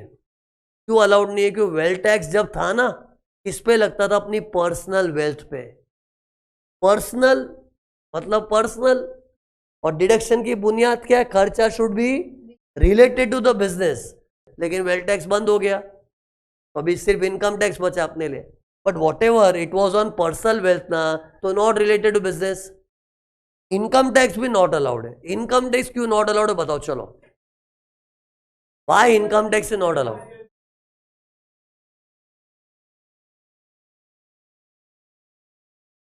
अरे इनकम टैक्स तो मैं कैलकुलेट कर रहा हूं, ये हम लोग क्यों बना रहे बता? क्या ये क्या बनाने का पर्पस क्या है, मकसद क्या है सब बनाने का? इनकम टैक्स से तो कैलकुलेट करना है, तो इनकम टैक्स तो हमें कैलकुलेट करना है, वो थोड़ी माइनस करेंगे। उल्टे का क्वेश्चन में इनकम टैक्स दिया होगा ना, उसको बोलना चाहिए अरे तू क्या कर रहा है यहाँ पर, तेरे को तो मैं ढूंढ रहा हूं। अरे हम लोग सम में जो कंप्यूटेशन करते हैं वो जैसे ये प्रॉफिट आ गया उस पर 30% कोई टैक्स भरता है, कोई स्लैब रेट से टैक्स भरता है, तो टैक्स तो वो है जो मैं कैलकुलेट कर रहा हूं, और जिसे कैलकुलेट कर रहा हूं वो थोड़ी माइनस करूंगा। वो तो क्या क्वेश्चन में इन लोग देते हैं, क्योंकि बुक्स में पता है एक प्रोविजन फॉर टैक्सेशन का एक कल्चर है। अरे हर फाइनल अकाउंट्स बनाने वाला पीएनएल अकाउंट में डालता है ना प्रोविजन फॉर इनकम टैक्स, तो ठीक है वो प्रोविजन होता है, झूठ मूठ का होता है, असली टैक्स तो हम निकाल रहे भाई। तो इनकम टैक्स के लिए क्या बोलना चाहिए, तो हम कैलकुलेट कर रहे हैं, वो थोड़ी माइनस करेंगे। और ये तो वेल्थ एट प्रेजेंट है भी नहीं, लेकिन होता तो भी क्या, it's not on business, it's on personal wealth, not allowed. और पता है इन दोनों चीज को नॉट अलाउड करना है ना, इसका तो स्पेसिफिक सेक्शन भी है 40 छोटा ए। अरे ये सेक्शन में साफ शब्दों में लिख दिया है कि देखो इनकम टैक्स वेल्थ टैक्स तो कदापि माइनस नहीं करने मिलेगा, भूल जाओ कि तुमको माइनस करने मिले।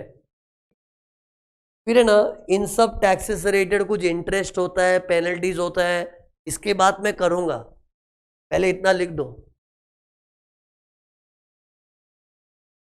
Serial number 3 taxes,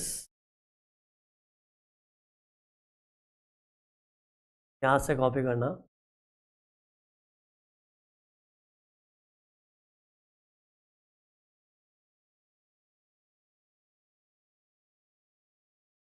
related to goods and services, not related to goods and services, ऐसे वाले अलाउड है, ये नॉट अलाउड अंडर सेक्शन 40 छोटा ए।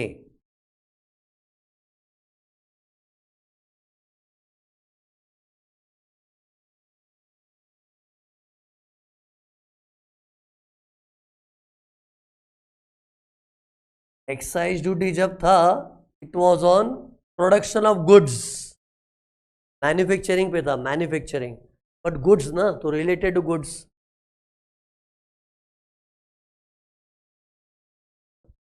इधर रेड पेन से लोगों allowed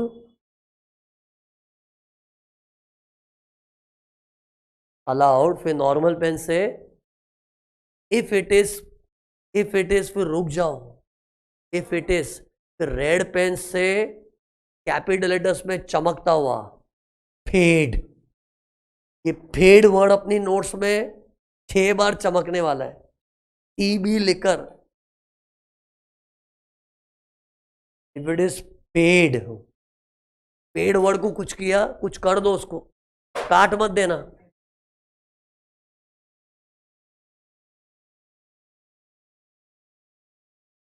allowed if it is paid, normal pen से up to the due date of, up to the due date of filing return as required by, फिर red pen से क्या आएगा, section 43B।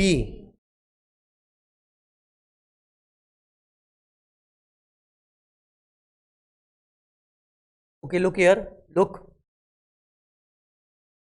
Taxes की दुनिया में ना अपने 3 एक्सपेंस होते हैं। टैक्स की ऐसी दुनिया है ना, उसमें अपना 3 खर्चा होता है, टैक्स, इंटरेस्ट एंड पेनल्टी। तो उससे ये 3 कॉलम बना है कि अगर टैक्स को टैक्स की तरह ही भरा तो क्या, इंटरेस्ट उस पर लगा तो क्या, पेनल्टी उस पर लगा तो क्या।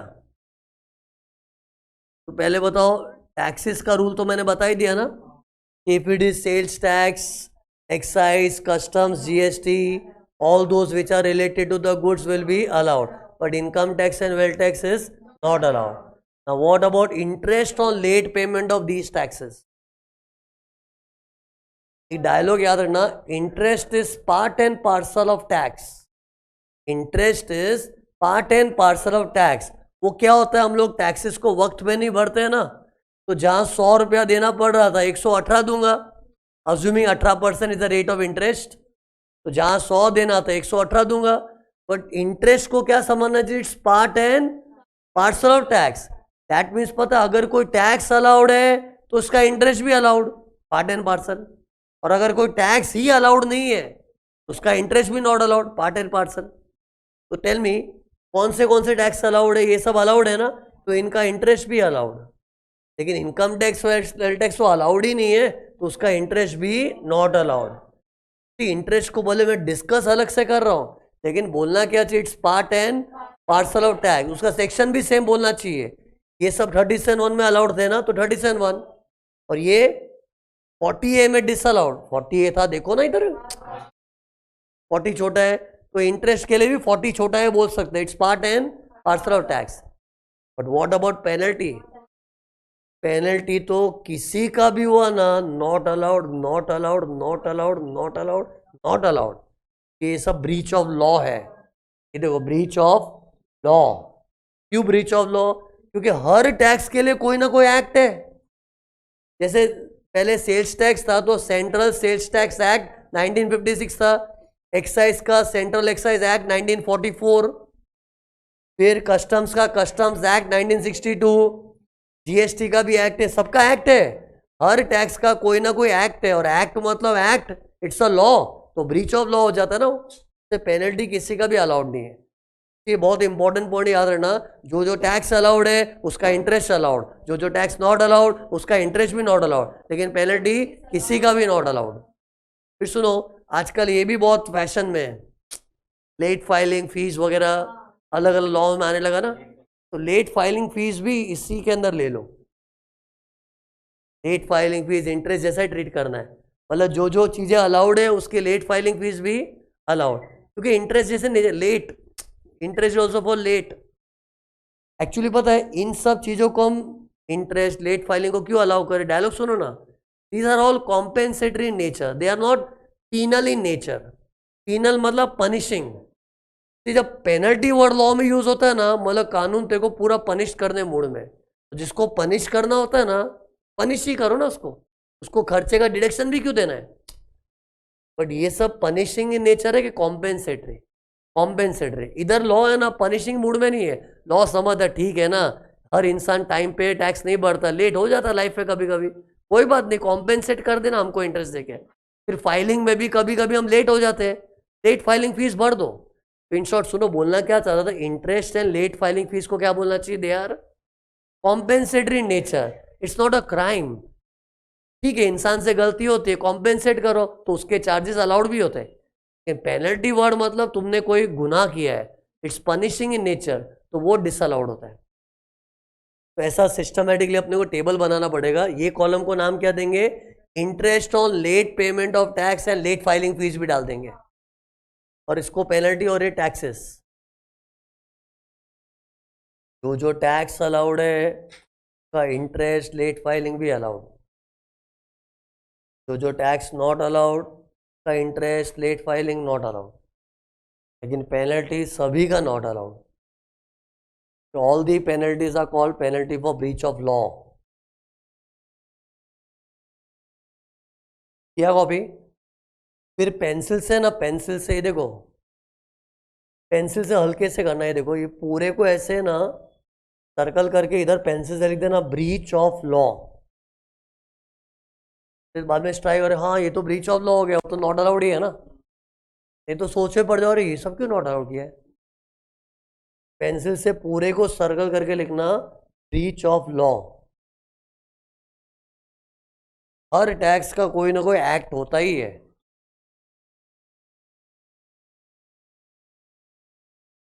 हाँ, वो भी डायलॉग लिखना पड़ेगा। इंटरेस्ट को लेके डायलॉग क्या माना था? Interest is part and parcel of tax. ये भी कहीं जगह देख के लिख दो, interest is part and parcel of tax.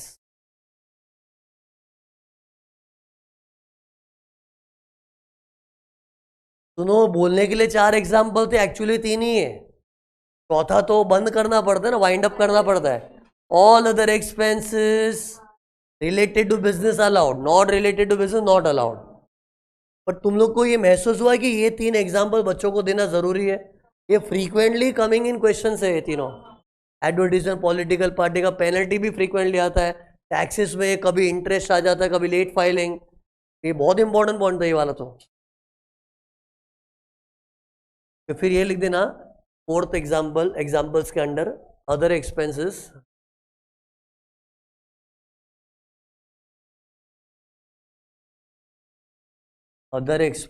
related to the business allowed, not related to business not allowed.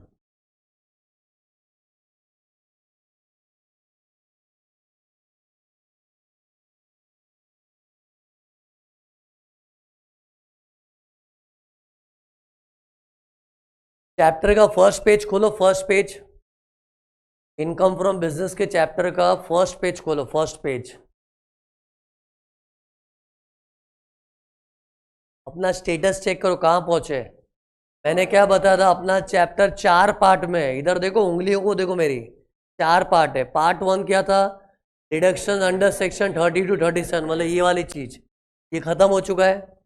फिर सेकेंड पार्ट क्या था, अदर एलिमेंट सेक्शंस में एक लाइन थी ना पूरी सेक्शंस की, वो देखो मैंने लिख रखी इधर। अभी इन सेक्शंस को छेड़ने का पर्पस क्या मालूम है, ये भी एक्सपेंडिचर ओरिएंटेड सेक्शंस ही है। ये होने के बाद बोल सकते कि हमने एक्सपेंस के ऊपर फुल रिसर्च कर दी। फिर इनकम की थियरी होगी 28 and 41, फिर ऑल 44 वाले है ना। फिर देखो ये जो सेक्शंस है ना इधर, तो पता है क्या बोलते हैं, एक्सपेंसेस एक्सप्रेसली डिसअलाउड। क्या बोलते हैं, एक्सपेंसेस एक्सप्रेसली डिसअलाउड। मैं एक्सप्रेसली वर्ड पे स्ट्रेस क्यों कर रहा हूं मालूम है, क्योंकि ये सब खर्चों के लिए लॉ ने क्या लिखा है कि हम साफ शब्दों में लिखते हैं कि ये तो तुमको माइनस करने ही नहीं मिलेगा। एक्सप्रेसली मतलब लॉ के अंदर एक्सप्रेस किया हुआ है कि कुछ चीजें क्या है, समझने की बात है, नॉट अलाउड। जैसे मैं अपना प्राइम विजन का कंप्यूटेशन कर रहा हूं, तो मैंने अपने बच्चों की स्कूल की फीस भरी है, बच्चों की स्कूल की फीस माइनस कर सकता हूं, क्यों नहीं, पर्सनल है ना। लेकिन एक्ट में कहीं ऐसा लिखा है कि बिजनेसमैन अपने बच्चों की स्कूल फीस माइनस नहीं कर सकता, ऐसा कहीं एक्सप्रेसली लिखा है नहीं, वो इम्प्लाइड है यार। तो वो इम्प्लाइड चीजें होती है ना, लेकिन ये कैसी चीजें है जो एक्ट में साफ शब्दों में लिखी है कि ये तो अलाउड होगा ही नहीं, so that there will be no dispute in relation to these matters। तो उनमें पहला नंबर आता है advertisement in the souvenir brochure of political party. तो ये एक्सप्रेसली क्यों बोलना पड़ा, क्योंकि आम आदमी क्या सोचेगा, एडवर्टीजमेंट यार, एडवर्टीजमेंट है, एडवर्टीजमेंट तो बिजनेस का खर्चा है ना। लेकिन लॉ ने एक्सप्रेसली बोला है कि भाई ये एडवर्टीजमेंट होता होगा तेरे लिए, लेकिन हम इसको डोनेशन की नजर से देखते हैं, तो ये एक्सप्रेसली डिसअलाउड है। और वो डिसअलाउ करने रीजन भी है ना, क्योंकि तुमको ऑलरेडी हम डिडक्शन दे रहे हैं अंडर 80 जीजीबी जीजीसी। तो ये वो एक हो गया। फिर नेक्स्ट है 40 छोटा है, इसके अंदर 2 चीज बोला है, इनकम टैक्स, वेल्थ टैक्स। ये भी बोला है एक्सप्रेसली डिसअलाउड, क्योंकि बिजनेसमैन को लगता है यार इनकम टैक्स तो बहुत बड़ा टेंशन वाला खर्चा हमारे लिए। अरे होता होगा, बिजनेसमैन का मेन खर्चा हो, लेकिन वो अलाउ क्यों नहीं है, वही तो हम कैलकुलेट कर रहे। ये तो बात हो चुकी। खैर नेक्स्ट पॉइंट सुनना, expenses without TDS, without TDS. जैसे मुझे इस जगह का रेंट देना पड़ता है, तो रेंट में टीडीएस काटना पड़ता है। एक सेक्शन है 194I, रेंट में टीडीएस काटना पड़ता है ना, तो काटना पड़ता तो काटो। लेकिन अगर काटे बिगर मैंने रेंट भरा, तो वो एक्सपेंस मेरा डिसअलाउ होगा, लेकिन पूरा नहीं, 30% डिसअलाउड। फिक्स्ड 30% का रूल है, 70% अलाउड। जैसे मान लो ये 100 रुपये का रेंट है इस जगह का, और 100 रुपया मैंने ऐसे ही बिंदास दे दिया बिगर टीडीएस काटे, तो वो 100 रुपया मेरा पूरा वेस्ट नहीं आएगा। 100 में से 70% अलाउड अंडर सेक्शन 30। 30 क्यों निकला मुंह से, रिवाइज करने वालों को मालूम होगा ना। Rent, repair, tax, insurance, building, ये 4 दीवार छत को बिल्डिंग ही तो बोलते हैं। तो इसका भाड़ा मैं सेक्शन 30 में माइनस करता हूँ, तुम लोग से फीस आती है वो इधर आएगी, लेकिन जगह का रेंट यहाँ माइनस करता हूँ। लेकिन अगर मैं टीडीएस काटे भी कर दिया ना, तो जितना भी रेंट है उसका 70% अलाउड, 30% डिसअलाउड।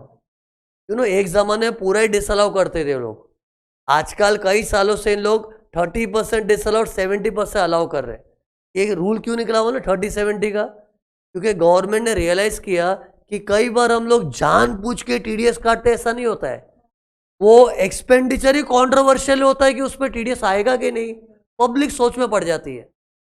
गवर्नमेंट का लॉ भी तो कॉम्प्लिकेटेड है। जैसे रेंट का तो मैंने बच्चों वाला एग्जांपल दे दिया, रियल लाइफ में बहुत बार बड़ी बड़ी 5-5 करोड़ की पेमेंट्स होती है और उसमें ये पता ही नहीं होता कि टीडीएस आएगा कि नहीं। अरे कानून खुद भी बहुत बार कंफ्यूज होता है, हाई कोर्ट सुप्रीम कोर्ट लोग भी डिसाइड नहीं कर पाते क्या कि उस पर टीडीएस आएगा कि नहीं, केसेस होते हैं उस पर। तो बिजनेसमैन तो बेचारा आम आदमी है, तो कई बार बेचारा कंफ्यूजन के मारे टीडीएस नहीं काटा और वो पूरा खर्चा डिसअलाउ होना तो उसके लिए बहुत बड़ा नुकसान हो जाता ना। वो 10 करोड़ का पेमेंट किया किसी को और भूल चूक में टीडीएस नहीं काटा because of the controversy in the law, तो मेरा तो पूरा एक्सपेंस वेस्ट गया ना। इसलिए लॉ ने पब्लिक को बेनिफिट ऑफ डाउट दिया है कि चलो टीडीएस नहीं काटना मतलब तो जानबूझ के नहीं काटा, ऐसा नहीं है, कई बार कंफ्यूजन भी होता है। इसलिए हम तेको पूरा तो डिसअलाउ नहीं करेंगे, 30% डिसअलाउड, लेकिन 70% इधर माइनस कर सकते हो। लेकिन रेसिडेंट्स को पेमेंट किया तो, देसी बॉयज को, लेकिन अगर नॉन रेसिडेंट को पेमेंट किया है ना और अगर टीडीएस नहीं काटा तो पूरा डिसअलाउड। लॉजिक सुन, नॉन रेसिडेंट की तो है ना हर एक इनकम पे टीडीएस काटना पड़ता है, तो कंफ्यूजन का सवाल ही नहीं है। भारत में देसी लोग को पेमेंट करते हैं ना तो किन किन चीजों पे टीडीएस आता है, कोई कोई चीजों पे टीडीएस नहीं आता, तो लोग सोच में पड़ जाते हैं टीडीएस आएगा कि नहीं, आएगा कि नहीं।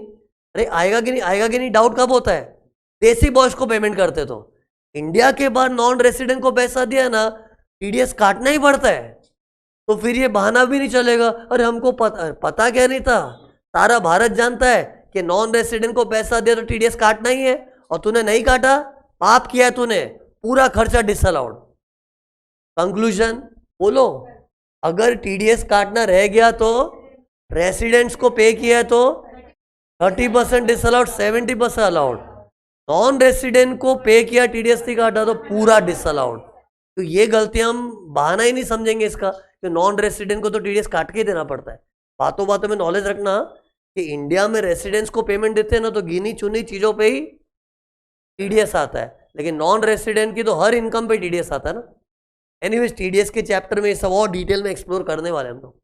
और एक बात, ये पॉइंट मैंने ना अभी थोड़ा काम चलाओ फॉर्म में करवा दिया है, क्योंकि इसको मैं डिटेल में और घुस के पढ़ाना चाहूँ तो भी नहीं पढ़ा पाऊंगा, क्योंकि टीडीएस के चैप्टर का नॉलेज चाहिए पहले, और वो चैप्टर कराए बिगर मैं इसको छेड़ भी नहीं सकता। बट एनीवे जिस दिन टीडीएस का चैप्टर होगा ना उस वक्त सेक्शन 40A को वापस छेड़ा जाएगा to explore more in detail. अभी मैं तुमको शॉर्ट नॉलेज दिया हूँ, तुमको लग भी नहीं रहा होगा इस पे क्या नहीं बताया है, बहुत सारी चीज मैंने बताई नहीं है जो वक्त आने में बताऊंगा। Right now just remember, resident है तो 30% डिसअलाउड, नॉन रेसिडेंट तो फुल्ली डिसअलाउड। चालू कर दो, लिखना हलचल होगी, नींद उड़ेगी। ये क्या चालू हो गया अपना पार्ट 2। पार्ट 1 को कैसे लॉन्च किया था वो देखो, maintain uniformity in your notes. Part 1 को हम लोग ने मस्त एरो के अंदर फिट करके लिखा था ना, वैसी स्टाइल में ये देखो पार्ट 2।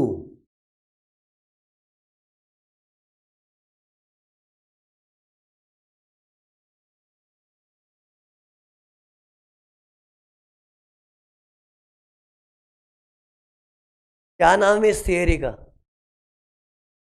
नहीं यार, शेट यार, मैं जा रहा हूं, तुम लोग ध्यान ही नहीं देते मेरे को, इग्नोर कर दो मेरे को। Expenses expressly disallowed,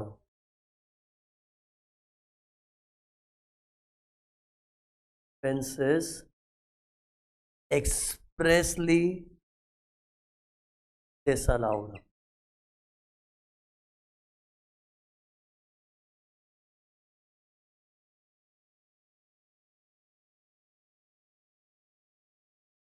expenses expressly disallowed, फिर ये एक्सप्रेसली वर्ड को कुछ कर दो, काट मत देना। Expressly, expenses expressly disallowed.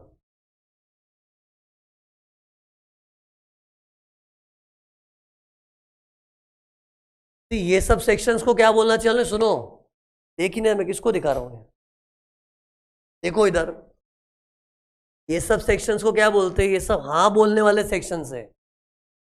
हाँ ये अलाउड, हाँ ये अलाउड, हाँ हाँ हाँ हाँ हाँ हाँ। और ये सब ना बोले ऐसे, नहीं ये नॉडल, नहीं ये नहीं, नहीं ये नहीं, नहीं नहीं। बट कॉमन क्या है? सब एक्सपेंस की बात कर रहे हैं।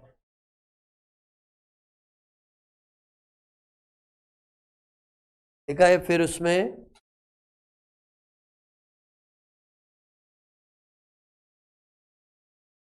सीरियल नंबर नहीं भी दिया तो भी चलेगा।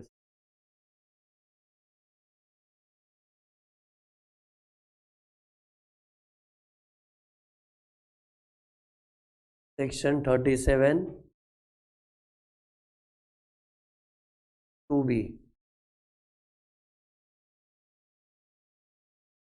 Section 37 2B।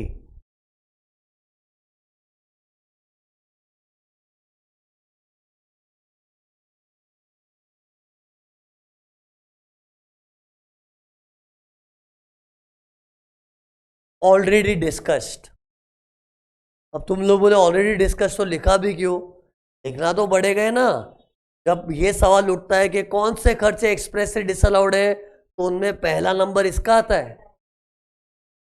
उसकी एक्सप्रेस से डिसअलाउड में गिनती तो है ना। ऑलरेडी डिस्कस हो गया। फिर बाद में क्या था लाइन में? सेक्शन 40 छोटा है। छोटा छोटा क्यों बोलना पड़ता है? कैपिटल ए भी आएगा बाद में। जैसे 40 छोटा ए।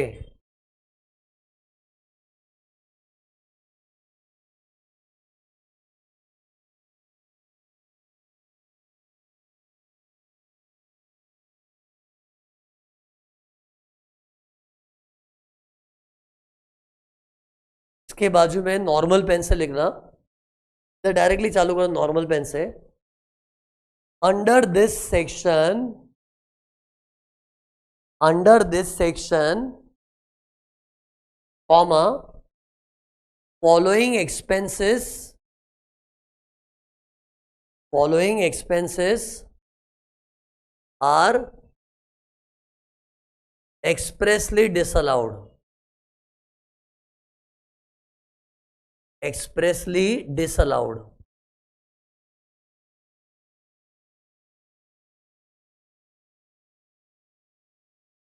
फिर उसमें नेक्स्ट लाइन है ना, ऐसा नंबरिंग देना 1, बाद में थोड़ा टाइम 2 आएगा ऐसा।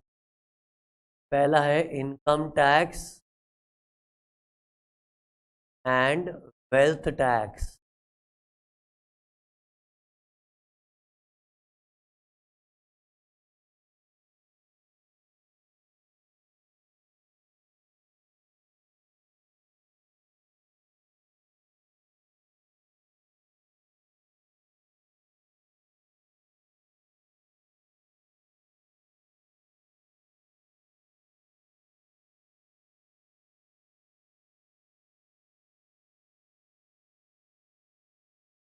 फिर expenses without deducting TDS, without deducting, क्या लिखा? Without deducting TDS. फिर के अंदर 2 पार्ट, पेमेंट टू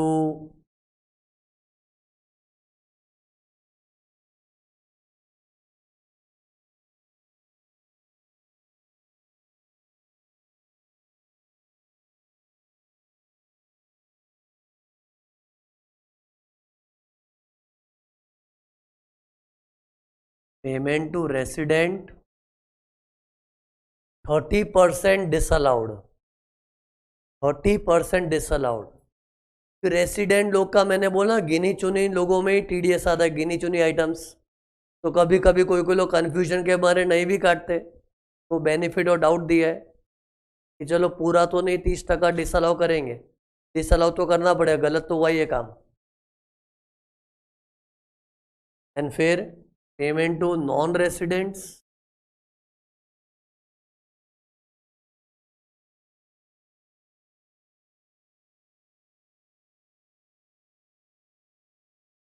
फिर इधर डैश करके 100% disallowed. 100% disallowed.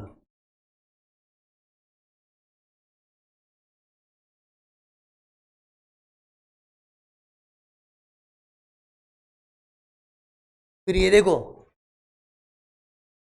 ये लाइन में अगला सेक्शन क्या है? सेक्शन 40 छोटा बी. अबे सेक्शन 40 छोटा B cannot be discussed now. It is related to the partnership firm topic. और पार्टनरशिप फॉर्म का टॉपिक में मालूम है, वो पार्टनर्स रेम्यूनरेशन, पार्टनर्स इंटरेस्ट होता है, उससे रिलेटेड है. और वो अभी पढ़ाना मुमकिन क्यों नहीं मालूम है? जब तक ये अपना सम्स चालू नहीं होता सॉल्व करना सम, तब तक वो कैलकुलेशन सीखना पॉसिबल ही नहीं है. तो इन शॉर्ट ये चीज़ ही कुछ ऐसी है ना कि जब तक अपने सम्स चालू नहीं होते ना, it's not possible to explain. तो इसको अपने को होल्ड पे रखना पड़ेगा.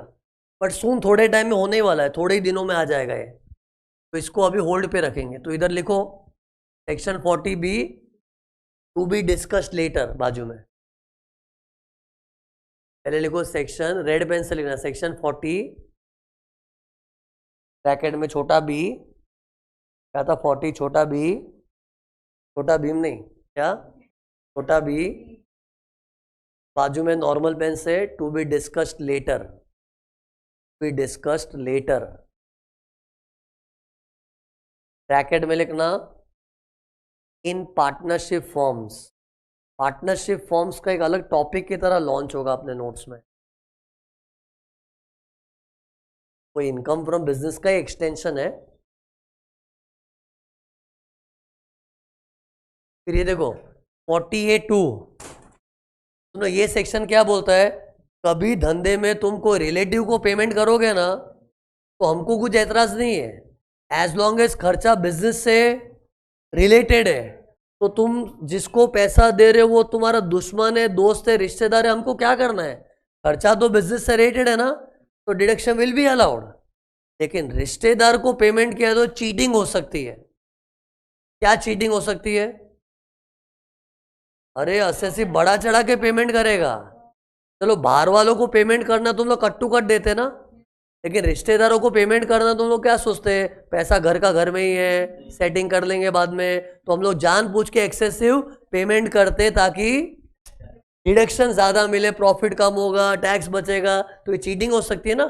इसके लिए गवर्नमेंट ने बोला boss we are not a fool, listen to a rule, कि अगर तो रिश्तेदारों को पेमेंट किया है ना तो ठीक है, हम डिसअलाउ तो नहीं करेंगे, लेकिन लिमिट में रहो. तूने जो उसको पेमेंट किया है वो एक वाजिब अमाउंट होना चाहिए. It should be reasonable amount considering the fair market value. जैसे फॉर एग्जाम्पल ये जगह का भाड़ा अगर मैं कोई रिश्तेदार को पेमेंट करता हूँ तो ठीक है, रेंट तो बिजनेस का ही खर्चा है ना यार, अलाउ होगा. लेकिन गवर्नमेंट क्या चेक करेगी? इस जगह के रेंट का मार्केट में क्या वैल्यू है, मतलब मार्केट में इतनी जगह का क्या भाड़ा लगता है, उतना ही अगर मैंने दिया है तो ठीक है. और अगर एक्सेस पेमेंट किया है तो एक्सेस अमाउंट डिसअलाउड. अब सुनो, अगर क्वेश्चन में ऐसा दिया है, जैसे मान लो ये जगह का ही ले लो, ये जगह का मार्केट में रेंट है ना 1 लाख है और मैंने पेमेंट किया 6 लाख. कोई ज्यादा देता नहीं, लेकिन क्या रिलेटिव को दिया है ना, तो हम लोग क्या सोचते हैं, एक बार ऐसे पेमेंट किया दिखा देंगे, फिर कैश वैश में ले लेंगे, पहचान के, अपना रिश्तेदारी तो है. सच में थोड़ी कोई 6-6 लाख देगा, पागल है कोई ज्यादा पैसा देगा? ये तो खाली हम लोग दिखावे के लिए देते, बड़ी बड़ी पेमेंट्स करते हैं. और जो एक्स्ट्रा पेमेंट किया है नॉर्मली लोग कैश में रिटर्न ले लेते हैं ना, बट ऑफिशियली तो क्या बोलते हैं? 6 लाख का रेंट दिया है. टेल मी इसका ट्रीटमेंट क्या होगा? अरे I am assuming 1 lakh is the market value of rent, तो क्या होगा? देखो विच सेक्शन सुनना है, एक्चुअली पूछने का पर्पज ये है, सेक्शन सुनना है मुझे. 6 लाख का रेंट दिया है, उसमें से जितना रीजनेबल है, मतलब 1 lakh, it will be allowed under which section? 6 lakh में से एक सेकंड हिसाब करके रख देता हूं, इतना अलाउड है, इतना नॉट अलाउड है ना. हाँ, 1 लाख जो रीजनेबल है वो अलाउड होगा, लेकिन उसका नाम रेंट है ना, तो रेंट का सेक्शन 30 में. और जो एक्सेस डिसअलाउड होगा ना उसके लिए 48(2) है. मीन्स मुझे ये बताना था कि जो भी हमने पेमेंट किया उसमें जो रीजनेबल कंपोनेंट है ना, वो तो डिपेंडिंग अपॉन वो क्या खर्चा है उस सेक्शन में अलाउड, और जो एक्सेस पोर्शन है वो डिसअलाउ करने के लिए 48(2) है। लेकिन ये कब करते? जब हमने रिलेटिव को पेमेंट किया है। तो टेल मी, अगर मैंने 6 लाख रुपया ऐसे मेरे दोस्त यार को पेमेंट किया है, यानी कि वो मेरा रिश्तेदार नहीं है, बोल, तो मैं 6 लाख का पूरा पेमेंट किया हुआ डिडक्शन क्लेम कर सकता हूं। मतलब अभी भी चीटिंग कर सकते हैं। मतलब किसी नॉन रिलेटिव को पकड़ के पेमेंट कर दो, क्योंकि गवर्नमेंट फिर अपने पे उंगली नहीं उठा सकती है। मैं बोलूंगा दिए, मैंने 6 लाख देता हूँ, मेरा स्टैंडर्ड है, मैं चिंदीगिरी नहीं करता हूँ, बार्गेन नहीं करता हूँ, वो 2 मांगे मैं 10 देता हूँ। अरे मतलब मैंने एक्सेसिव पेमेंट किया, अगर सामने वाला मेरा रिश्तेदार नहीं है तो full payment will be allowed, पर रिलेटिव हुआ तो रीजनेबल अमाउंट। अरे तो सवाल क्या उठता है, रिलेटिव है कौन? रिलेटिव मतलब husband wife, brother sister, lineal ascendant, lineal descendant. What is lineal ascendant? अपनी लाइन में ऊपर वाले सब, अपनी बिल्डिंग में नहीं, अपने खानदान में। लीनियल असेंडेंट मतलब अपनी लाइन में ऊपर वाले सब। जैसे मेरी लाइन में ऊपर कौन है? मेरे मम्मी पापा, उनके मम्मी पापा, उनके मम्मी पापा, उनके मम्मी पापा, अगर वो जीवित है तो मेरे रिलेटिव है। और डिसेंडेंट मतलब मेरे बच्चे, उनके बच्चे, उनके बच्चे, उनके बच्चे, अगर वो है तो मेरे रिलेटिव है। तो रिलेटिव कौन था? Husband wife, brother sister, lineal ascendant, lineal descendant. इनको पेमेंट किया ना तो गवर्नमेंट क्वेश्चन उठाएगी, रीजनेबल है तो ही अलाउड होगा, excess amount will not be allowed. इनके अलावा किसी और से पाला पड़े ना, बिंदास भर भर के पेमेंट करो, there is no restriction, it will be fully allowed. देखो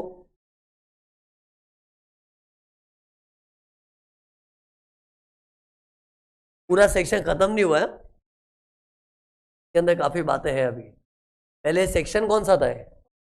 48(2), 48(2।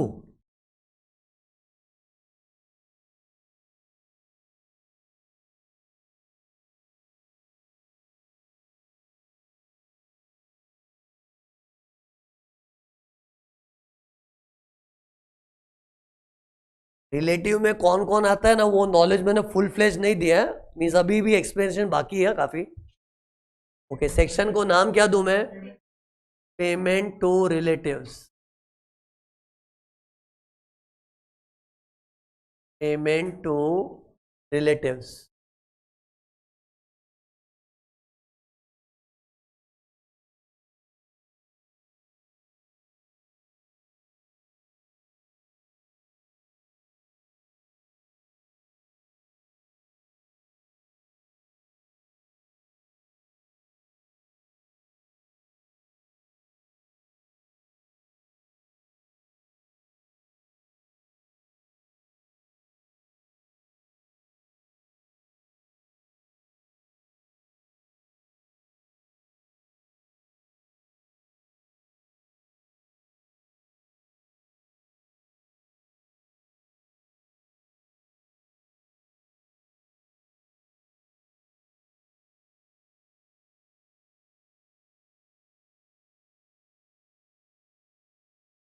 पेमेंट टू रिलेटिव्स, तो ये चार्ट से हम क्या बता रहे हैं? जितना भी रिलेटिव को पेमेंट किया ना, वो 2 पार्ट में डिवाइड कर दो।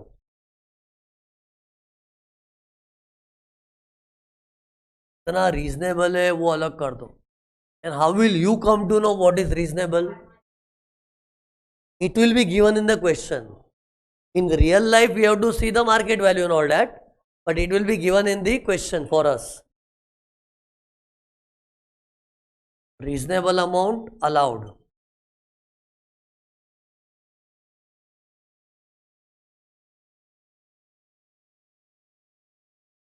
Excess amount not allowed.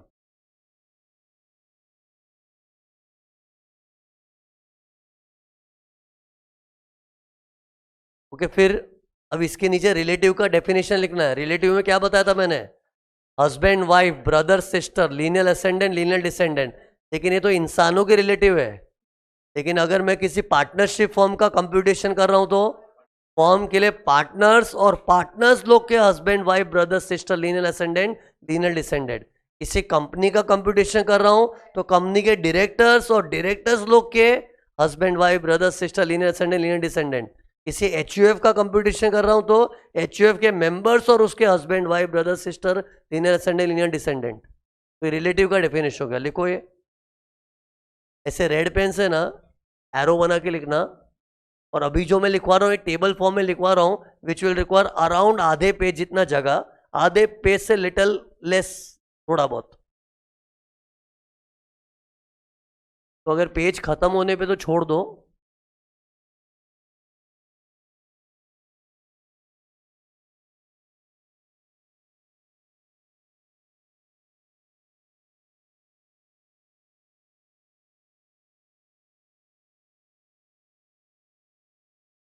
Meaning of relative.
Husband wife brother sister lineal ascendant lineal descendant.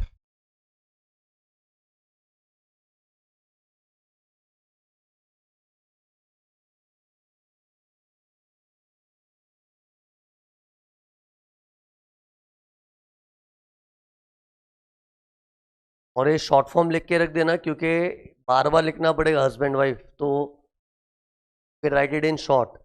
HWBSLALD, HWBSLALD।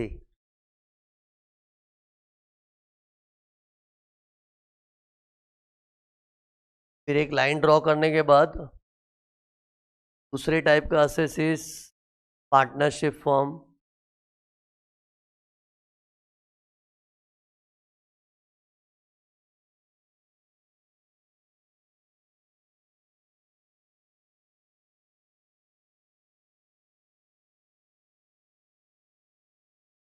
Partnership firm के बाजू में वहां पे क्या लिखेंगे? Partners and their relatives.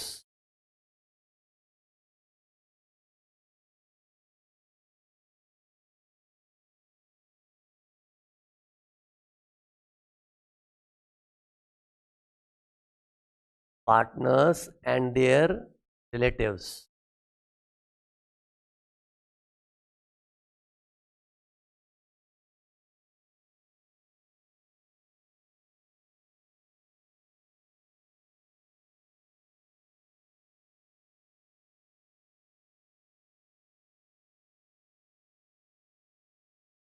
Partners and their relatives, और एंड देयर रिलेटिव्स के ब्रैकेट में लिख दो HWBSLLD।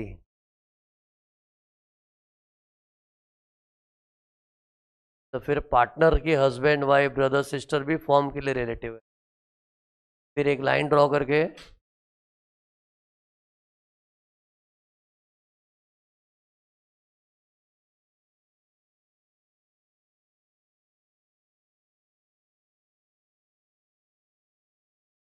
HUF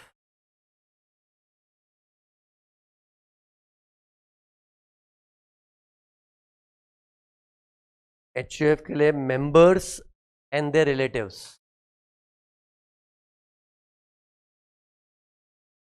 members and their relatives.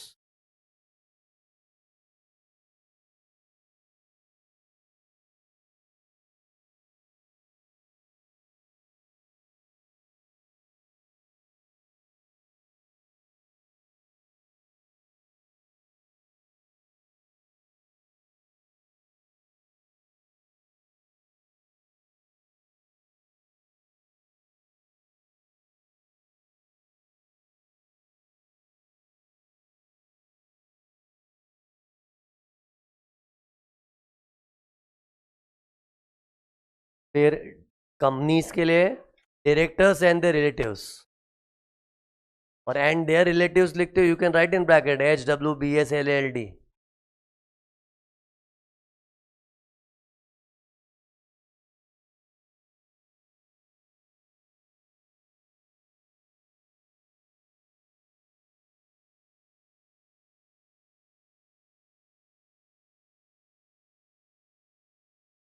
Companies, उसके लिए डायरेक्टर्स एंड देयर रिलेटिव्स।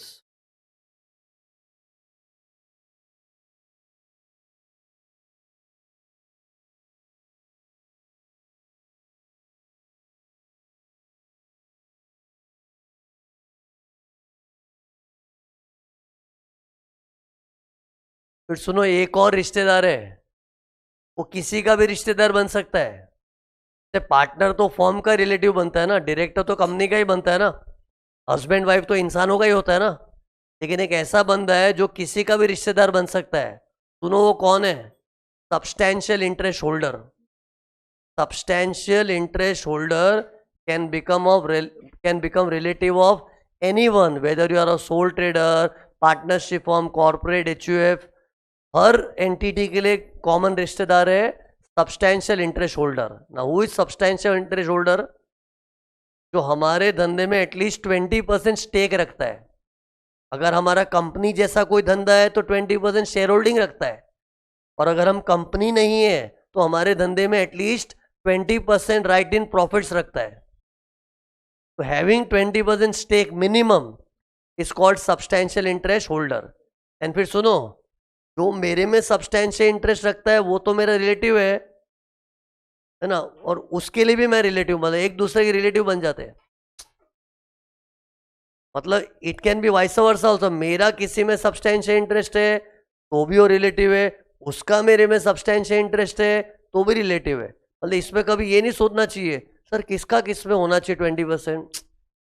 किसी का भी, जैसे ये मेरा भाई है तो मेरे रिलेटिव है ना, तो उसके लिए भी तो मैं रिलेटिव हूँ ना यार। If I become his brother तो he is also my brother ना। तो वैसे अगर मेरा किसी में सब्सटैंशियल इंटरेस्ट है तो वो भी रिलेटिव है, और किसी और का मेरे में सब्सटैंशियल इंटरेस्ट है तो भी रिलेटिव, मतलब एक दूसरे के रिलेटिव बन जाते हैं। तो you have to remember substantial interest जैसा सम में दिखाना, then don't bother to check के हु इज हैविंग किस में substantial interest. Once you see the माहौल ऑफ सब्सटैंशियल इंटरेस्ट, रिलेटिव। फिर एक और चीज, हर एक में मैं कैसे लिखवा रहा हूँ, partners and the relatives, directors and the relatives. इधर भी आएगा substantial interest holder and their relatives, मतलब उनके भी हस्बैंड वाइफ ब्रदर सिस्टर वो सब आ जाएगा। इधर असेसी में क्या लिखना चाहिए? मैंने क्या बोला, ये ऐसा रिश्तेदार है किसी का भी रिश्तेदार बन सकता है।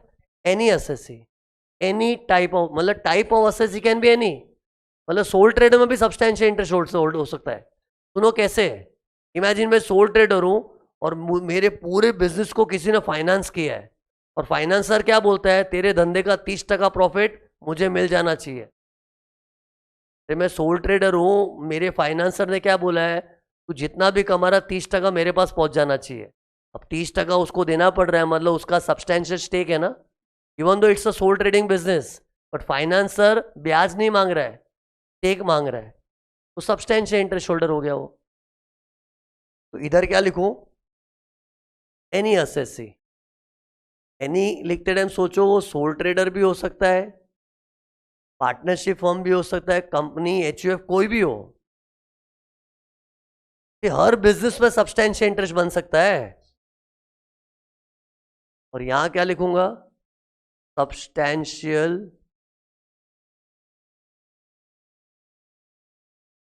Interest holders and their relatives. Substantial interest holders and their relatives.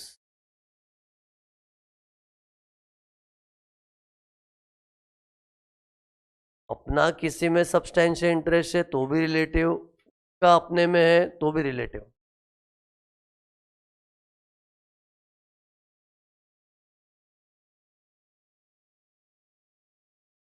Form के लिए पार्टनर रिलेटिव है तो पार्टनर के लिए फॉर्म भी रिलेटिव है। एक बार टेबल बंद कर दो, फिर नीचे सब्सटेंशियल इंटरेस्ट का डेफिनेशन लिख देंगे। टेबल बंद कर दो। टेबल बंद होने के बाद नीचे लिखना substantial interest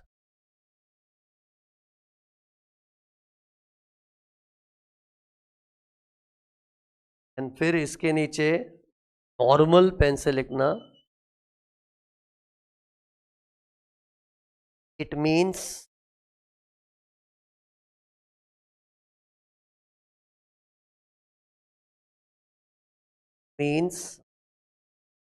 having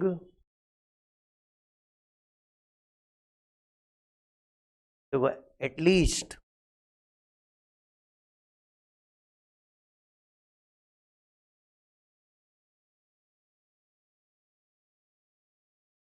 at least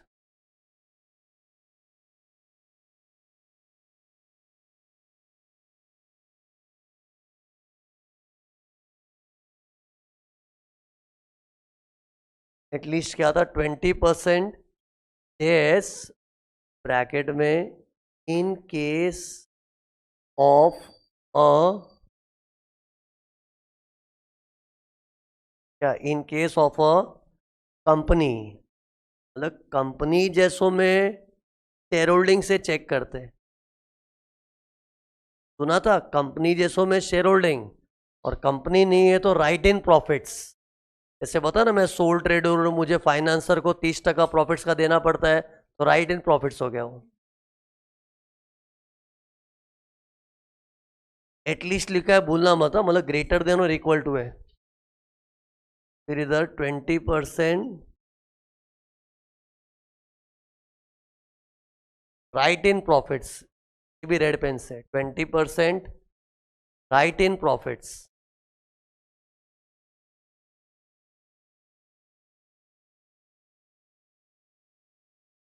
normal pen से ब्रैकेट में in case of, in case of, in case of, बाद में रेड पेन से others, others, in case of others, bracket बंद। सुनो नेक्स्ट सेक्शन देखना, सेक्शन 40A(3). 40A, इस पे ट्रैक रखो ना, हम लोग ये लाइन चालू की है अभी। अब सेक्शन 40A(3) में क्या लिखा है मैं? कोई भी पेमेंट मोर देन 10,000 से, मोर देन 10,000 हुआ, then it should be made by account payee cheque. Cheque तो चाहिए और उसमें भी account payee check. If payment exceeds 10,000, तो सी इधर 2-3 क्वेश्चंस अराइज होने चाहिए। पहले तो why cheque, why not cash? Reason बताना पड़ेगा ना मुझे तो सबका। फिर दूसरा, why account pay, why not bearer cheque और some other cheque, why account पे ही ओनली। फिर तीसरा, why for more than 10,000, why not for less than 10,000? अरे नॉर्मल बच्चे को ये 3 सवाल उठने चाहिए और हर चीज का आंसर है, मतलब कॉन्सेप्ट क्लियर है। ओके, तो पहले why cheque, why not cash? Cash में खर्चा हुआ उसका कोई प्रूफ नहीं है। कैश में खर्चा हुआ है तो उसका कोई प्रूफ ही नहीं है, क्या पता खर्चा हुआ ही नहीं हो। कोई बोले नहीं बिल तो होता है ना बिल, अरे बिल तो झूठे भी बन सकते हैं। इमेजिन करो मैं इधर मेरे क्लासेस के धंधे में बहुत सारे खर्चे दिखा सकता हूं झूठे झूठे बिल बना के, जबकि 1 रुपया भी खर्च नहीं किया है। बोल दूंगा कैश में खर्चा, पैसा गया मेरा कैश में गया है, कैश में गया है, और नकली बिल बना दो। इससे सिर्फ बिल तो क्या है झूठे होते हैं, उस पर ट्रस्ट नहीं होता है। कैश के खर्चे का कोई प्रूफ ही नहीं है। लेकिन चेक से पेमेंट होती है ना, तो चेक अपनी छाप छोड़ के जाता है। चेक अपनी छाप छोड़ के आता है। किधर छोड़ के आता अपनी छाप? बैंक स्टेटमेंट में। मीन्स अगर मैंने किसी पार्टी को चेक से पेमेंट किया ना, तो उसका entry will come in my bank statement, और bank statement can not lie, वो सच्चा होता है। इससे गवर्नमेंट बोलती है देखो भाई कैश में खर्चा मत करो, हमको क्या भरोसा कि तूने खर्चा किया है कि नहीं किया है। अगर तूने सच में खर्चा किया है तो चेक से कर, और चेक से करोगे तो हम तेरा बैंक स्टेटमेंट देख के एटलीस्ट तसल्ली तो ले सकते हैं खर्चा हुआ है। इसलिए चेक इंसिस्ट कर रही है government, okay, so that bank statement में उसका एंट्री देख के फील हो कि खर्चा हुआ है। फिर अकाउंट पे ही चेक क्यों? Why not bearer cheque? नहीं, इधर गवर्नमेंट का कुछ और मकसद है। गवर्नमेंट बोले देख तू चेक से पेमेंट करेगा ना, तो बैंक स्टेटमेंट में तेरे खाते से पैसा जाता हुआ तो दिखेगा, मतलब उससे हमको एक्सपेंस हुआ है उसकी तसल्ली हुई। लेकिन अब हमको ये भी पंचायत है किसको पे किया है तूने। अब हम बोले गवर्नमेंट को आपको उससे क्या करना है, किसको? अरे बॉस हमको जानना है कि तूने किसको पे किया है, क्योंकि हम उस पार्टी को पूछेंगे कि क्या वो खर्चा बिजनेस के सिलसिले में हुआ है कि नहीं। जैसे मैंने मिस्टर वाई को पेमेंट किया है, तो गवर्नमेंट मिस्टर वाई से पता लगाएगी कि शिरीष व्यास ने आपको पेमेंट क्यों किया है। तो बोला वो तो उसके घर का कुछ काम करवाया था, घर का पर्सनल, तो पर्सनल एक्सपेंस तो नॉट अलाउड होता है ना यार। कि मेरे बैंक से तो कितने पेमेंट्स हो रहे हैं, लेकिन क्या हर पेमेंट बिजनेस से रिलेटेड थोड़ी होती है यार, पर्सनल एक्सपेंस भी तो होते हैं। गवर्नमेंट को ये भी जानना है कि तूने किसको पेमेंट किया है। फिर गवर्नमेंट उस पार्टी से फाइंड आउट करेगी कि आपको पेमेंट मिली है किस सिलसिले में। तो अगर पार्टी ने बोला हाँ वो तो एडवर्टीजमेंट के सिलसिले में मुझे पैसा दिया था, वो एडवर्टीजमेंट मतलब वो तो कोई बिजनेस का ही खर्चा है, लेकिन वो दूसरे पार्टी से ही गवर्नमेंट को पूछना है। मेरे को पूछेंगे तो मैं तो झूठ बोलूंगा ना, मैं तो झूठा हूँ, पापी हूँ। मैं तो बोलूँ नहीं नहीं मेरे खाते से जो भी पैसा आता है ना बिजनेस का ही है बस, मैं तो झूठ ही बोलूंगा ना। आई विल तो से every payment for business so that मुझे डिडक्शन मिले। इसे गवर्नमेंट मुझसे नहीं पूछना चाहती, सामने वाले से। और सामने वाले को बोलते ही क्या इंग्लिश में? पेई। आई एम पेयर, सामने वाला इस पेई, और पेई का नाम अकाउंट पेई चेक से ही मालूम पड़ता है। तभी तो बोलते अकाउंट पेई, क्योंकि अकाउंट पेई चेक होता है ना, तो इनकम टैक्स वाला अगर बैंक में पूछताछ करते हैं ना, तो दे कम टू नो कि किस पार्टी को पेमेंट किया है, एंड सामने वाले पार्टी को बोलते ही क्या है? पेई। But that is possible only account पे ही चेक है। लेकिन अगर मैंने बेरर चेक से पेमेंट किया होगा ना, तो बैंक वाले भी हेल्पलेस है, they will never be able to tell you के who is the other party. और अदर पार्टी जानना जरूरी है ताकि मालूम पड़े बिजनेस से रिलेटेड पेमेंट हुआ था कि नहीं। अरे इसका रीजन बताया, इसका रीजन बताया। ओके हाँ, एक और चीज है, अकाउंट पे ही चेक ही होना चाहिए, बेरर चेक नहीं, क्रॉस चेक भी नहीं। अरे क्रॉस चेक क्या होता है? इसमें खाली सिंपली क्रॉस क्या होता है, 2 लाइन पैरेलल ड्रॉ कर दी बस। अकाउंट पे में ऐसा अकाउंट पे ही भी लिखते हैं। अब उसमें क्या फर्क पड़ता है में, खाली क्रॉसिंग करते हैं ना, तो एक सिक्योरिटी है कि उसका पैसा कोई भी एनकैश नहीं करेगा। लेकिन बैंक वालों के पास फिर पार्टी का नाम नहीं होता है। जैसे मैंने हार्दिक को ऐसे क्रॉस करके चेक दे दिया होगा, तो वो पैसा हार्दिक को ही मिलने वाला है। एरर चेक तो कोई भी एनकैश कर सकता है ना, लेकिन क्या हार्दिक को पैसा मिले, लेकिन बैंक वालों के पास हार्दिक का डिटेल्स नहीं होगा फिर कि it was payment made to Hardik. तो सिंपल क्रॉसिंग से क्या है, एक सिक्योरिटी आ जाती है कि कोई भी एनकैश नहीं कर पाएगा, उसी पर्सन को मिलेगा जिसके नाम का चेक था। बट देन बैंक वालों के पास उस पर्सन का डिटेल नहीं मिल पाता है। Only if someone mentions on the cheque account payee, then bank will have a record of the other party. और बेसिकली पर्पस ही तो वो है कि इनकम टैक्स वालों को जानना है कि who is the other party. So that other party से हम पूछताछ करके पता लगा सके कि बिजनेस से रिलेटेड पेमेंट था कि नहीं। गवर्नमेंट ऐसे हर पार्टी से पूछने बैठती नहीं है रे, लेकिन ऐसा बंदोबस्त बना रखा है ना कि कल को ऐसी इंक्वायरी की नौबत आई तो we should be able to find out from the other party what was the nature of the payment, whether related to business और नॉट।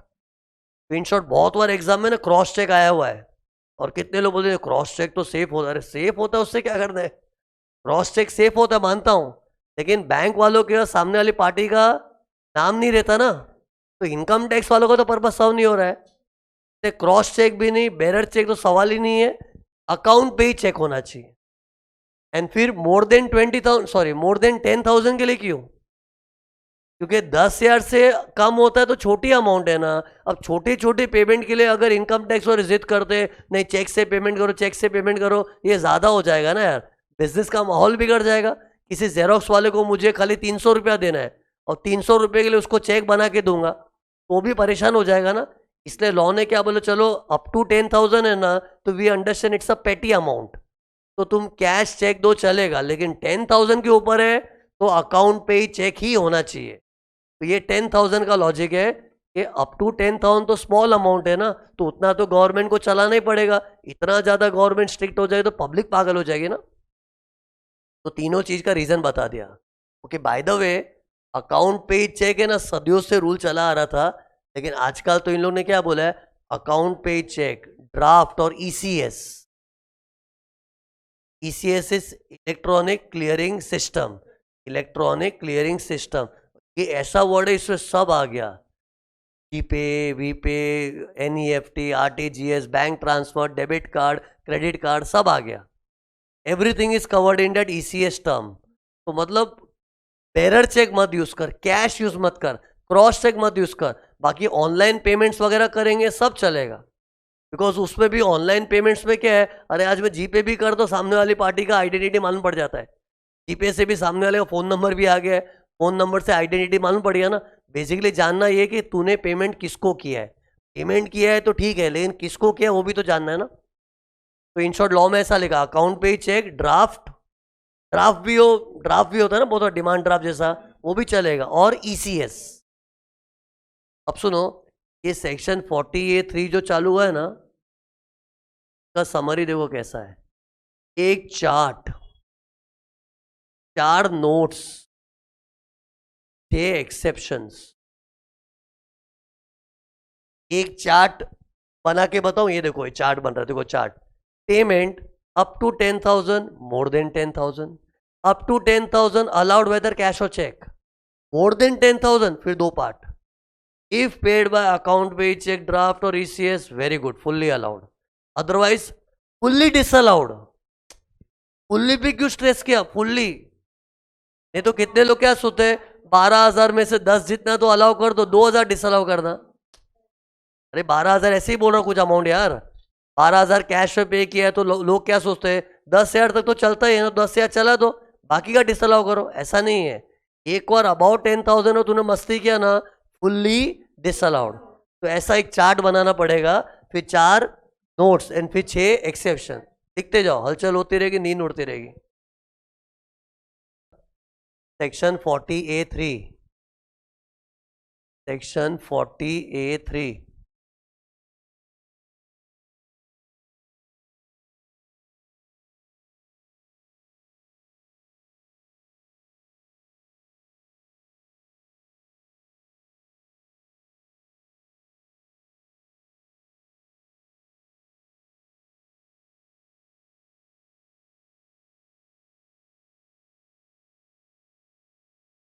हेडिंग क्या है इसका, payment exceeding 10,000, red pen capital letters में, payment exceeding 10,000, payment exceeding 10,000,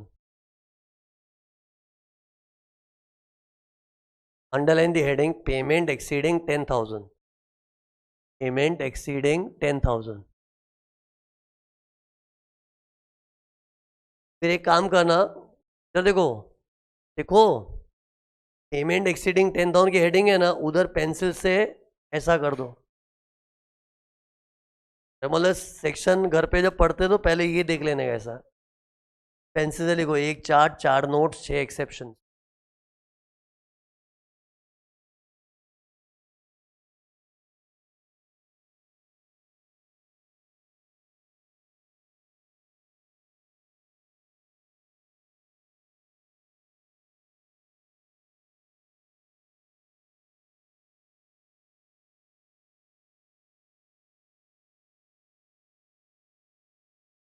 copy this,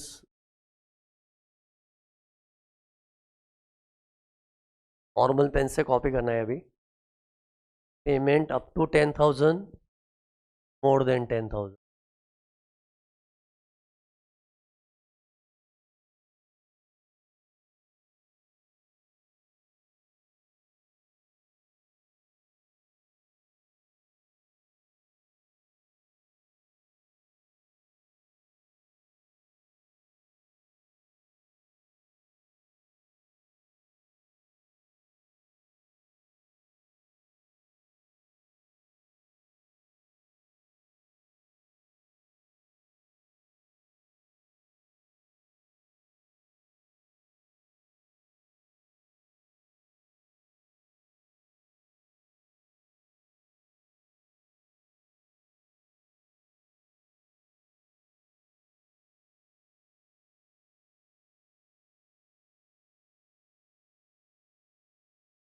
paid by account pay cheque, draft, ECS.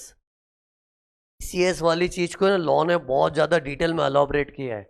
Debit card, credit card, RTGS, NEFT, भीम, Aadhaar pay, UPI, सब लिख दिया इन लोग ने।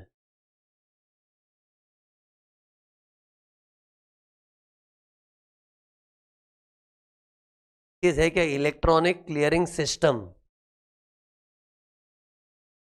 तो अगर इस तरह से पेमेंट करोगे तो अच्छी बात है ना, तो it will be allowed, good boy. Otherwise क्या होगा, फुल्ली वर्ड लिखना मस्ट है, फुल्ली डिसअलाउड।